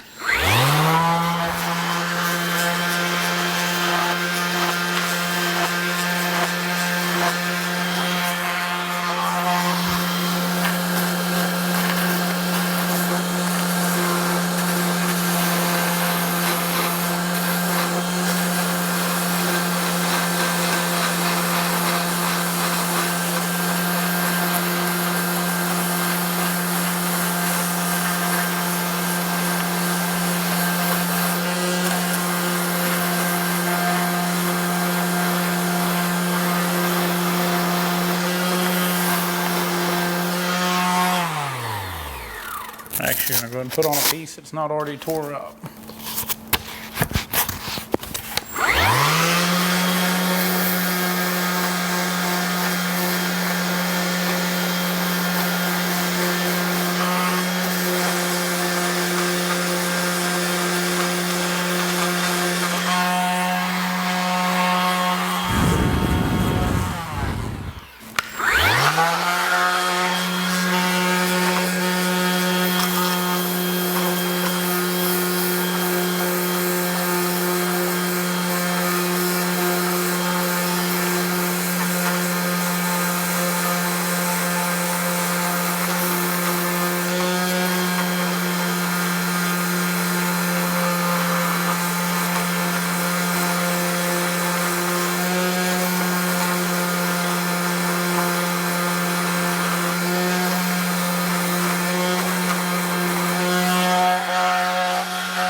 Difficult to probably see from that angle. I'll try to come over here and do it.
pretty close. All right, so as you see, this isn't something that we're trying to make absolutely perfect, but what we did is we cut it down close. We then continued to sand it till we got a good smooth edge all the way around to mount it. Now the adapters we're using are made by American Hard Bags, and they have their own directions on their website. We do things a little different. I do it different because I tried their way first and I had some issues. First off, we're going to be drilling out the 4 original screws that held in the 5x7s. And they tell you to actually bolt in some nutserts and use a tool, and it's going to swell those nutserts. It's going to hold the speaker in. Well, this plastic is so thin and so close that when you do this and you swell it, it cracks the plastic. I can't stand having all the plastic cracked around all those nutserts. So I've got a little bit of a different method. So let me grab a drill and I'll show you how I do that. All right, so you're going to get these nutserts and stainless hardware from American Hard Bags. And they've got a really nice kit. I'm not taking anything away from them, but their method is to actually crimp this nutsert in. But let's follow the directions. We're going to go ahead and drill out the 4 holes. We're just drilling this to the size of the nutsert. And you see how thin and how close this hole is. I don't know if you can tell that. There's almost nothing there. If we swell that, it just immediately cracks it. Now, a couple of the other ones don't do so bad, but I think we've got a better way. So let me show you that way. So the way this nutsert goes, it goes down like this into the bag. I'm going to go ahead and start one of our screws on it, and we'll flip it over and I'll show you this process. Actually, I'll flip it over and screw it in.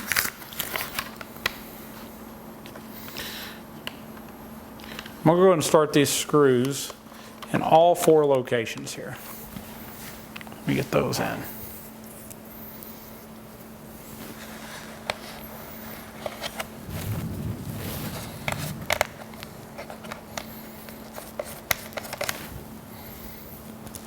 All right, I've got a special adhesive here I want to tell you about. I guess some people would call it a secret. It's not really a secret, or I wouldn't be making a YouTube video showing you how to do everything. It's made by a company called Stickfast. So Stickfast actually makes a super glue. We're all familiar with super glue, a CA glue. And they make it in 3 types. They make CA thick, they make a thin, and then they make what they call a medium. But what I really like about it is it has this Stickfast activator that very, very quickly dries the glue. So if you ever use super glue, you've probably got it on everything, including your fingers, and it's made a mess. So I'm going to show you what we do in this case. Instead of swelling this up and busting it, what I've got is I've got a screw in it just so I can hold it up straight. And I'm going to put a little bit of this around this nutsert. It doesn't take much. This stuff dries very quickly and it is very strong. Once I've got a little bit of it around it, I'm going to hit it with this activator.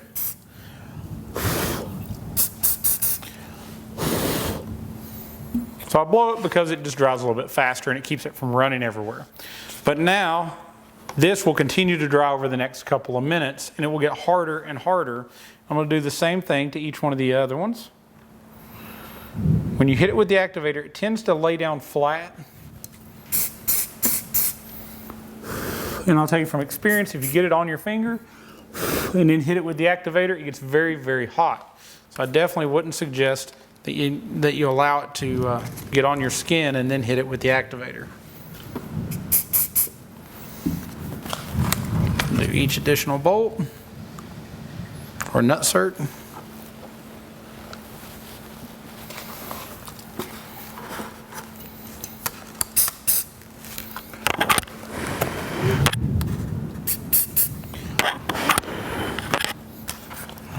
Our last one here.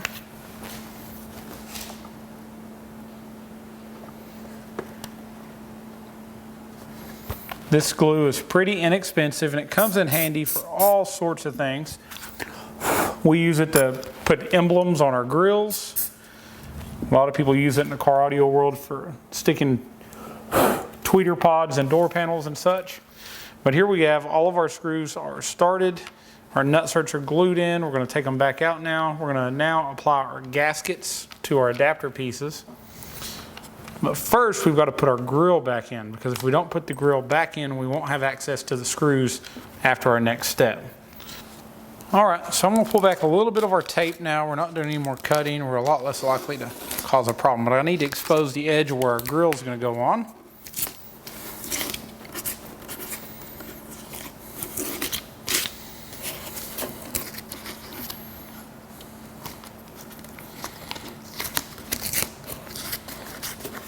All right, so we're gonna set our grill back in, flip it back over, put our screws in.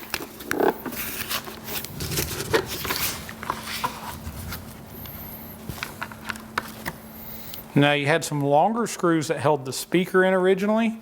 It's not going to be those. They would go all the way through and maybe even damage the grill. It's going to be the shorter coarse screws that you took out earlier.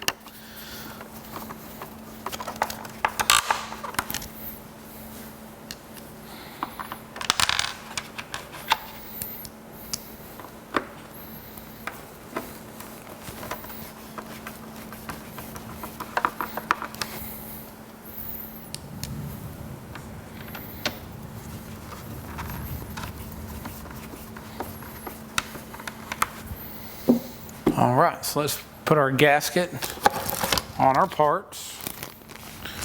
So American Hard Bags is going to send you out this gasket. Now this kit is available at volunteeraudio.com as well as American Hard Bags. We include it in many of our packages.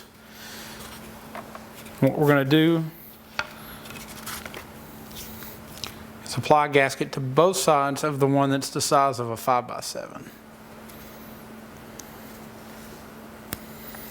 Peel this back, start somewhere in the middle.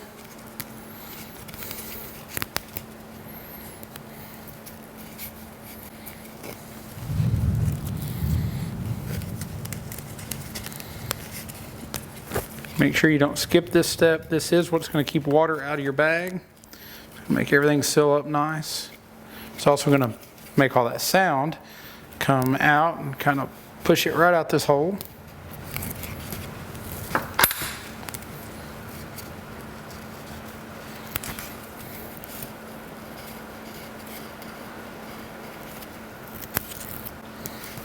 All right, so we're just going to bring that around to where it meets up, and I'm going to take a razor blade and cut it.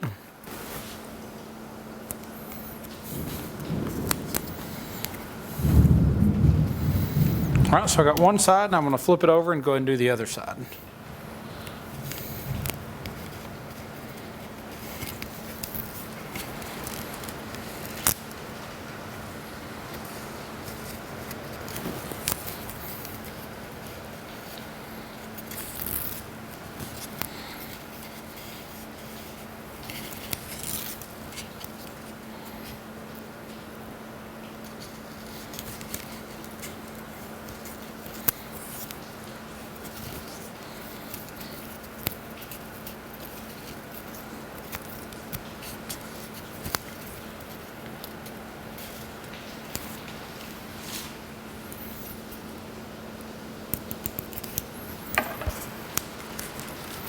All right, so now we've applied our gasket all the way around both sides. You'll notice there's actually part of this that is cut out, and that's going to go in on the part right here that's very, very close. There's just not enough room, so it's going to make sense that it fits there. And then each one of these is actually big enough to clear that nut-cert. So we're just going to push it around until it clears each one of the nut-certs and it's set in flat.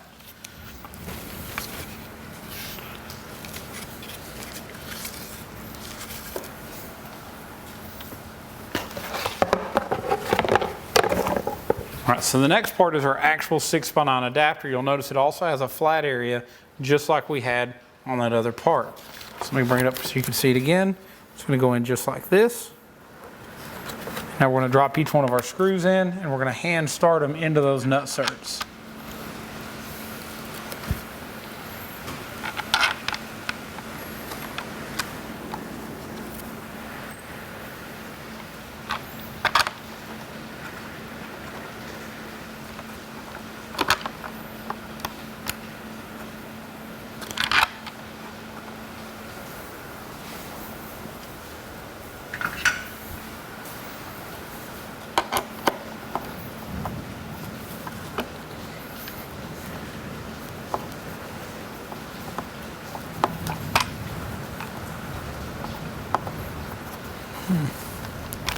Definitely want to make sure you get them started straight, because if you don't, you're going to rip your nut certs out. It's not going to work well.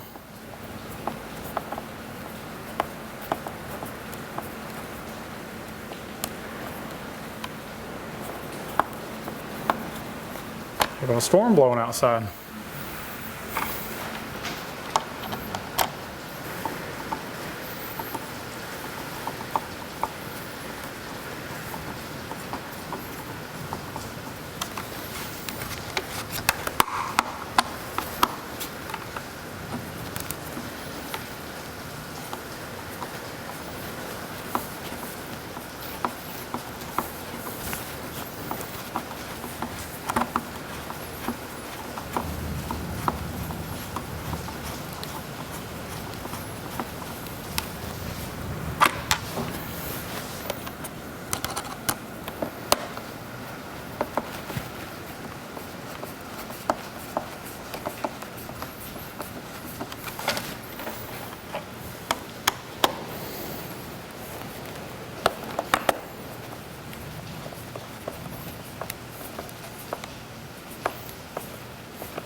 All right, I was able to get them all started. I'm just going to snug them all down. You don't want to over tighten this. This is like some sort of plastic that they machine this out of. If you went too tight, I'm afraid you would crack it or possibly break it.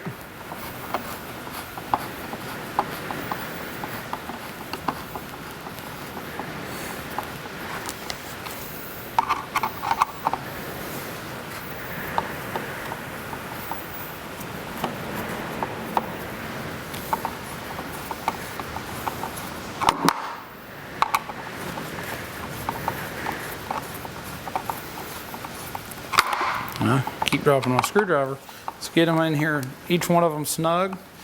And you'll see it, once you get it down to bottomed out, it's going to continue to pull because it's got two gaskets that it's sandwiching in place.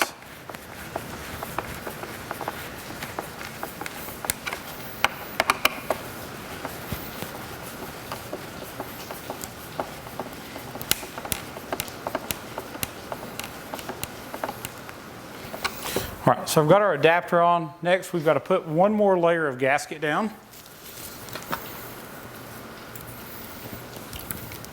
So around this outside edge, we're going to put another layer of the gasket that's included in the kit. This is going to keep water from coming in between the speaker and the adapter.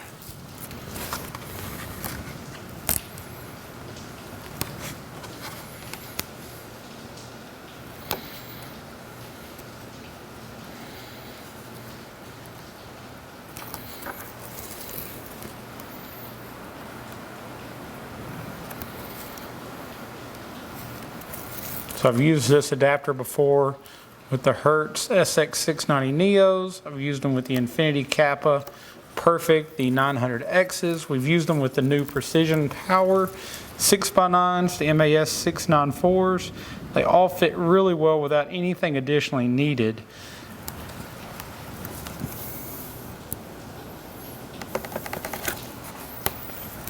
All right, so we've got that gasket in place. Now, all we have to do is bolt in our 6x9. All right, so we're going to put our 6x9 in with our terminals facing toward the middle of the bag.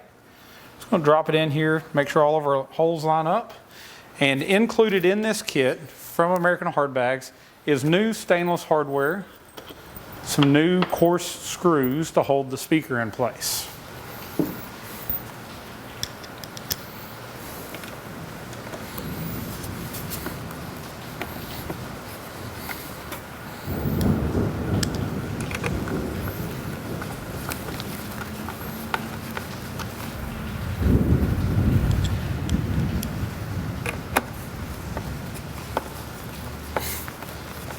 A lot of electrical flickers going on here.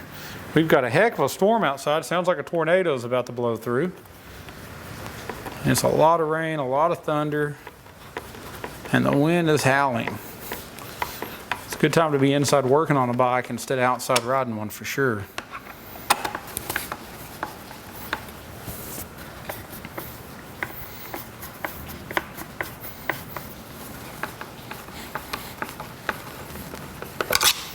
So I'm going to bring all the screws down close to being tight. I'm not going to go all the way with any of them yet, so I can center my speaker up perfectly.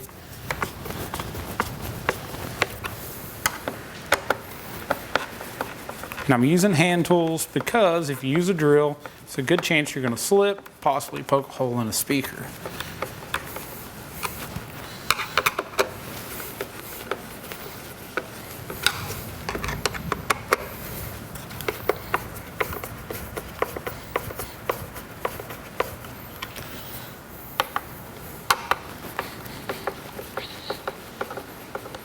All right, so now we've got that done. Let's flip it over and we'll untape it.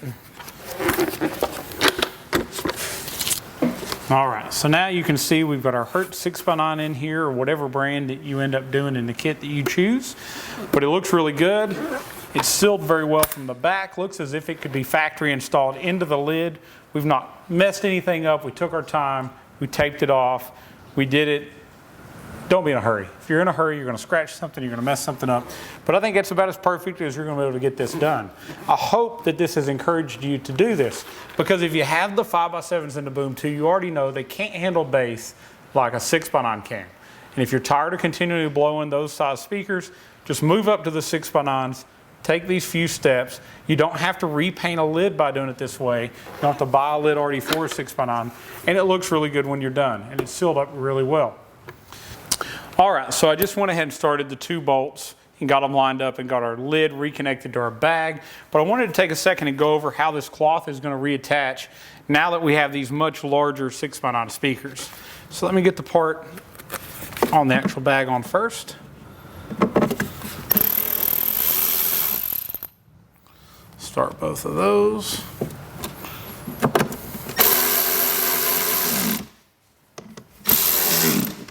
All right, so now you're going to see that this cloth has a tendency to want to kind of hit the speaker a little bit. It's not too bad on this, but you might bend the end just a little bit with a pair of pliers.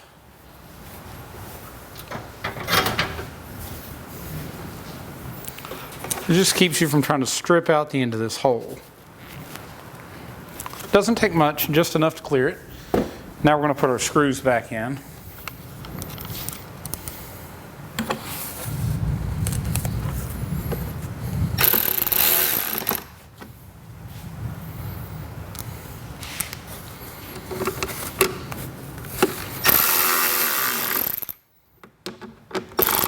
All right, so I've got this one done. I'm going to go ahead and cut out the other one, get it back together, and we'll hop back in and I'll show you how to put the wiring into the bag.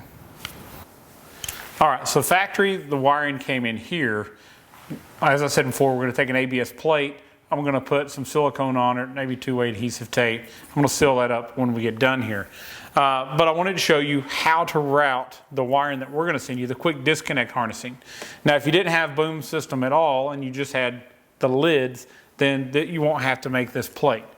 But I'm going to drill a hole right here. We're going to go between the front grommet and the front latch. We're going to start a hole right down in this area.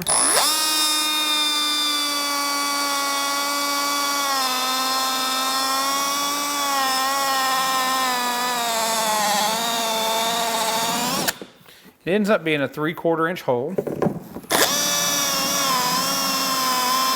I'm using a step bit or a unit bit, and I've marked it with a red marker where we need to stop.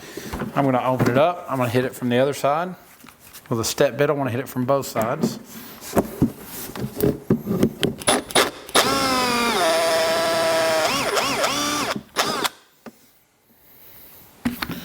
All right, now clean any debris off the edges.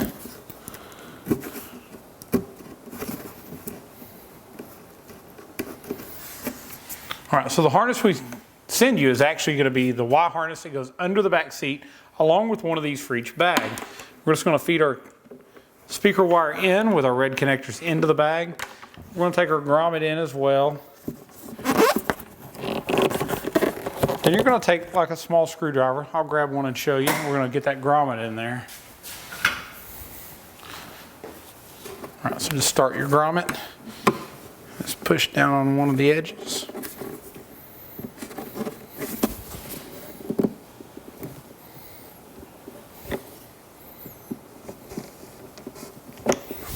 And there our grommet is, and now we have a watertight seal, and we have a wire going into our bag. So we'll mount it on the bike, and then I'll show you how to apply the zip ties and the little zip tie bases to route this and make it look nice. So let me show you how to do a little wire management in the bag. I'm going to start by cleaning the area where we're going to apply our zip tie bases with some isopropyl rubbing alcohol. So we're just going to clean the front edge of the inside of the bag.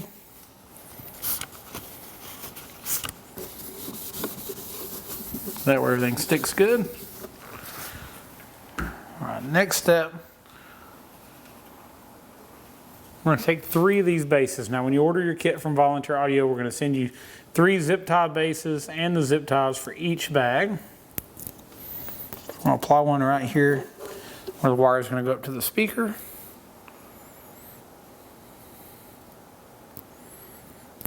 Put another one here in the front edge of the bag.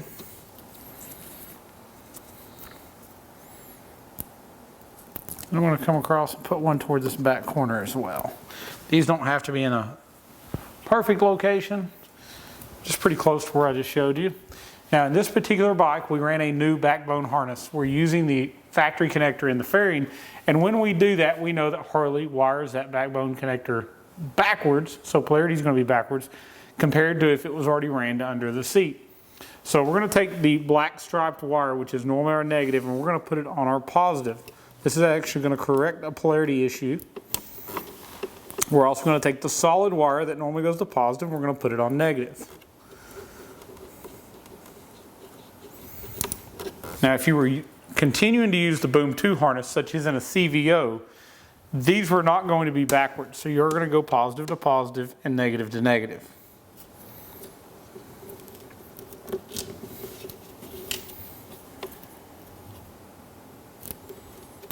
So starting at the speaker, kind of pull your wire where it's kind of tidy, but it's not being pulled off of the speaker.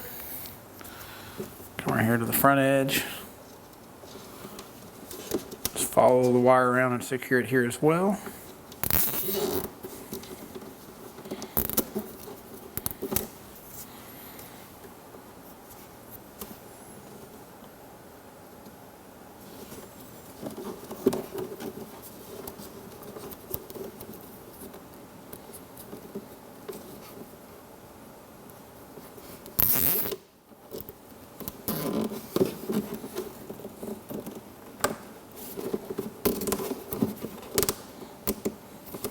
So once you have all those cut tight, you want to take a zip tie cutter and trim them down. So we're going to flush cut each one. Now we have a really clean harness layout. Now this bag, the customer's added some additional lighting. I'm going to work on that later. That's not part of the install, but this will be cleaned up too, routed with it, and go out to its own disconnects. All right, we're going to do the other bag, and we'll catch back up under the seat, show you how to put the seat wiring in here in just a few minutes. All right, we got sound. All right, you ready? All right, so we got our bags back on. Our wiring is nicely routed inside. We did our modification, mounted our 6x9s, and we're down to one of the final steps. So part of our lid quick disconnect harness was we had the backbone harness we ran from the front, and then we've got this Y in the back. Now it's color coded. Green is going to be your left side, purple is going to be your right side, and they're actually also marked brake side and clutch side if you get confused. But we're going to go ahead and plug in our bags. So there's our brake side, here is our clutch side. Now I normally leave these where they can be seen. Now the seat's going to hide most of the view, but if you look down here between the bag, you're going to see this connector. And we do that on purpose because you're going to take it in. At some point, you're going to have service work done.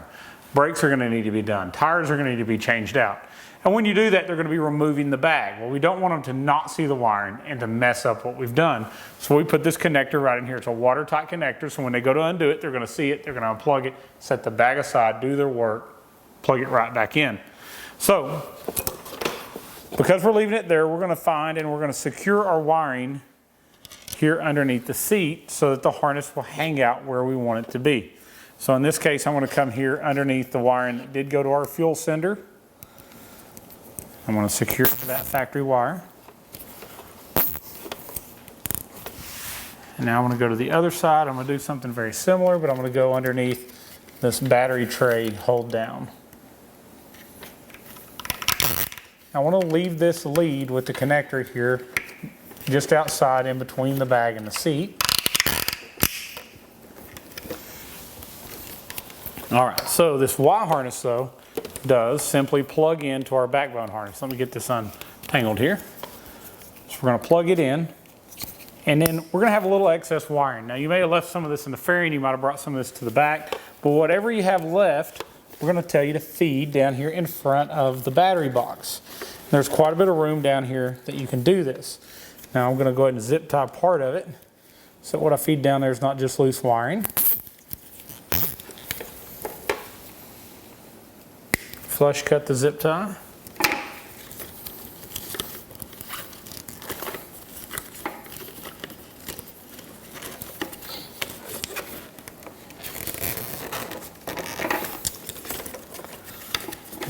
So I'm going to put our ECM back where it went. Now I'm going to take both of these wires and I'm going to run them on this side over by the computer. And I'm going to actually zip tie around the wiring at the computer as well to hold it.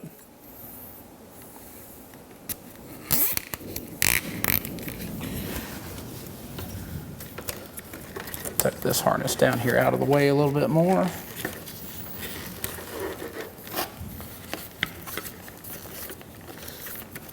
And lastly, I want to secure this harness one more time just to make sure that it's clean under here when you take the seat off.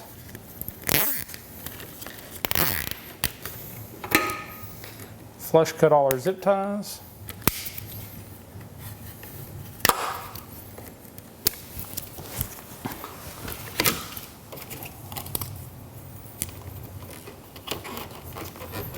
Feed what little bit of excess we have down here in this hole.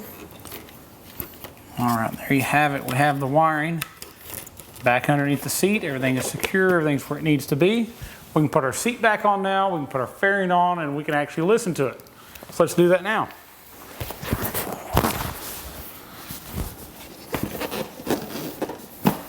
Let's get our seat lined up where it goes.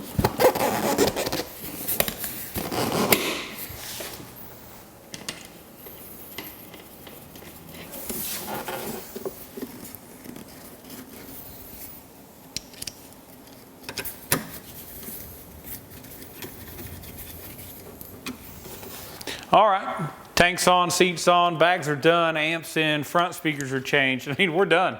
Let's get our fairing put back together. So we're gonna first, we wanna remember to put our vent in. Just got the two T25 Torx bits that we took out earlier.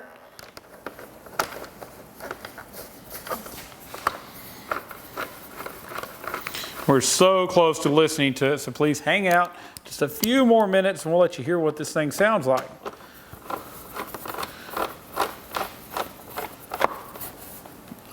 So we've got our bolts in on both sides of our vent. Let's move on to our fairing. All right, so first step, I'll plug our headlight back in.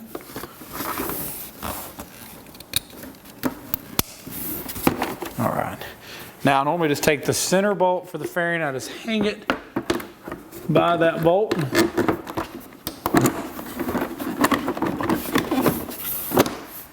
All right, I'm gonna start that just a couple turns just to make sure nothing falls off.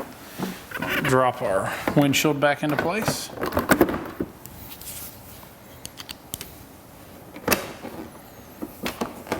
Now the two shorter ones on the outside, make sure you get them started really straight. Don't want to cross thread them in these brass inserts.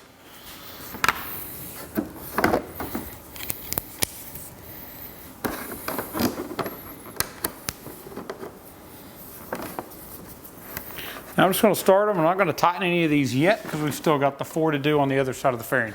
Let's move to the other side and get those put in. All right, so remember your longer bolts are going to go up here at the top, right at your mirrors. So let's start those first. Go ahead and get those started. Then your shorter bolt goes down here at the bottom.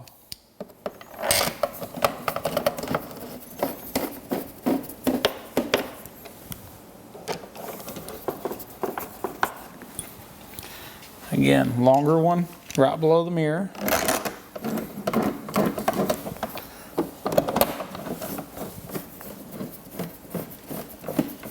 And the short one at the bottom.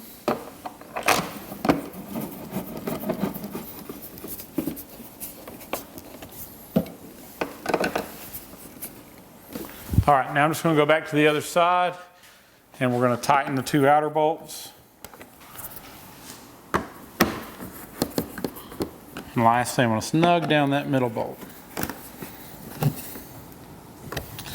Awesome. So, bike's back together. Final step now, don't forget this. When we've got our radio put in and we're back together, now we're going to remove the protective coating off the front of the screen. I want to make a point of that because quite a few people have forgot to do that. They call me, they say, hey, I think I've got a scratch on my screen. In reality, they've scratched the plastic that was on the screen. The screen's actually optically bonded glass, so you're not going to scratch it. But make sure you take this off. It's going to look a lot better without it too. All right, so quite often I forget. The last thing you really ought to do is make sure you got your fuel line connected. So lift up on that silver sleeve, push in the line. You'll hear it click when it's locked in. You get a couple drops of gas, but then it'll quit leaking. But yeah, without that, it's not going to run. Okay, now we're ready to listen to it. All right, so we've got done. We're finished and we're fixing to listen to it. But I want to take a second. I want to tell you, your system can sound exactly like this one. When we send you the components, they're going to be preset just like this. There's no special magic. There's nothing hidden. It sounds amazing, and yours could sound just like this too. Just get a kit from volunteeraudio.com. You can call us. We can go over those options with you. We've got links, like in this video, to take you right to the package in the video. But our website's very, very easy to use, and if you have questions, reach out. 1-844-30-AUDIO or sales@volaudio.com. So I'm going to play some copyright-free music. I know it's not the music you're used to, but I think it's very dynamic and it should allow you to tell just how loud and clear that this is.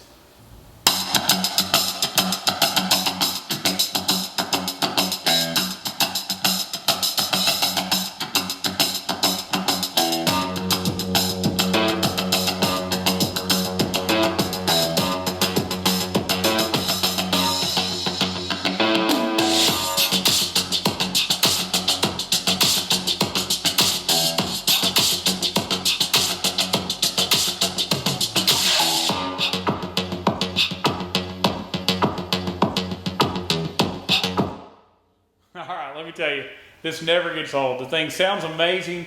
It's very, very clear. Great highs, great bass. I just muted it, but man, it sounds awesome. Turn it back on, give you a few more seconds of it.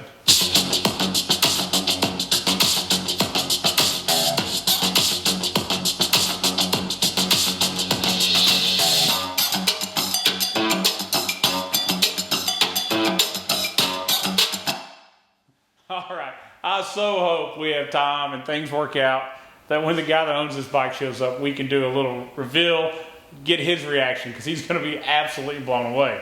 Let's do a quick recap of what's in this system.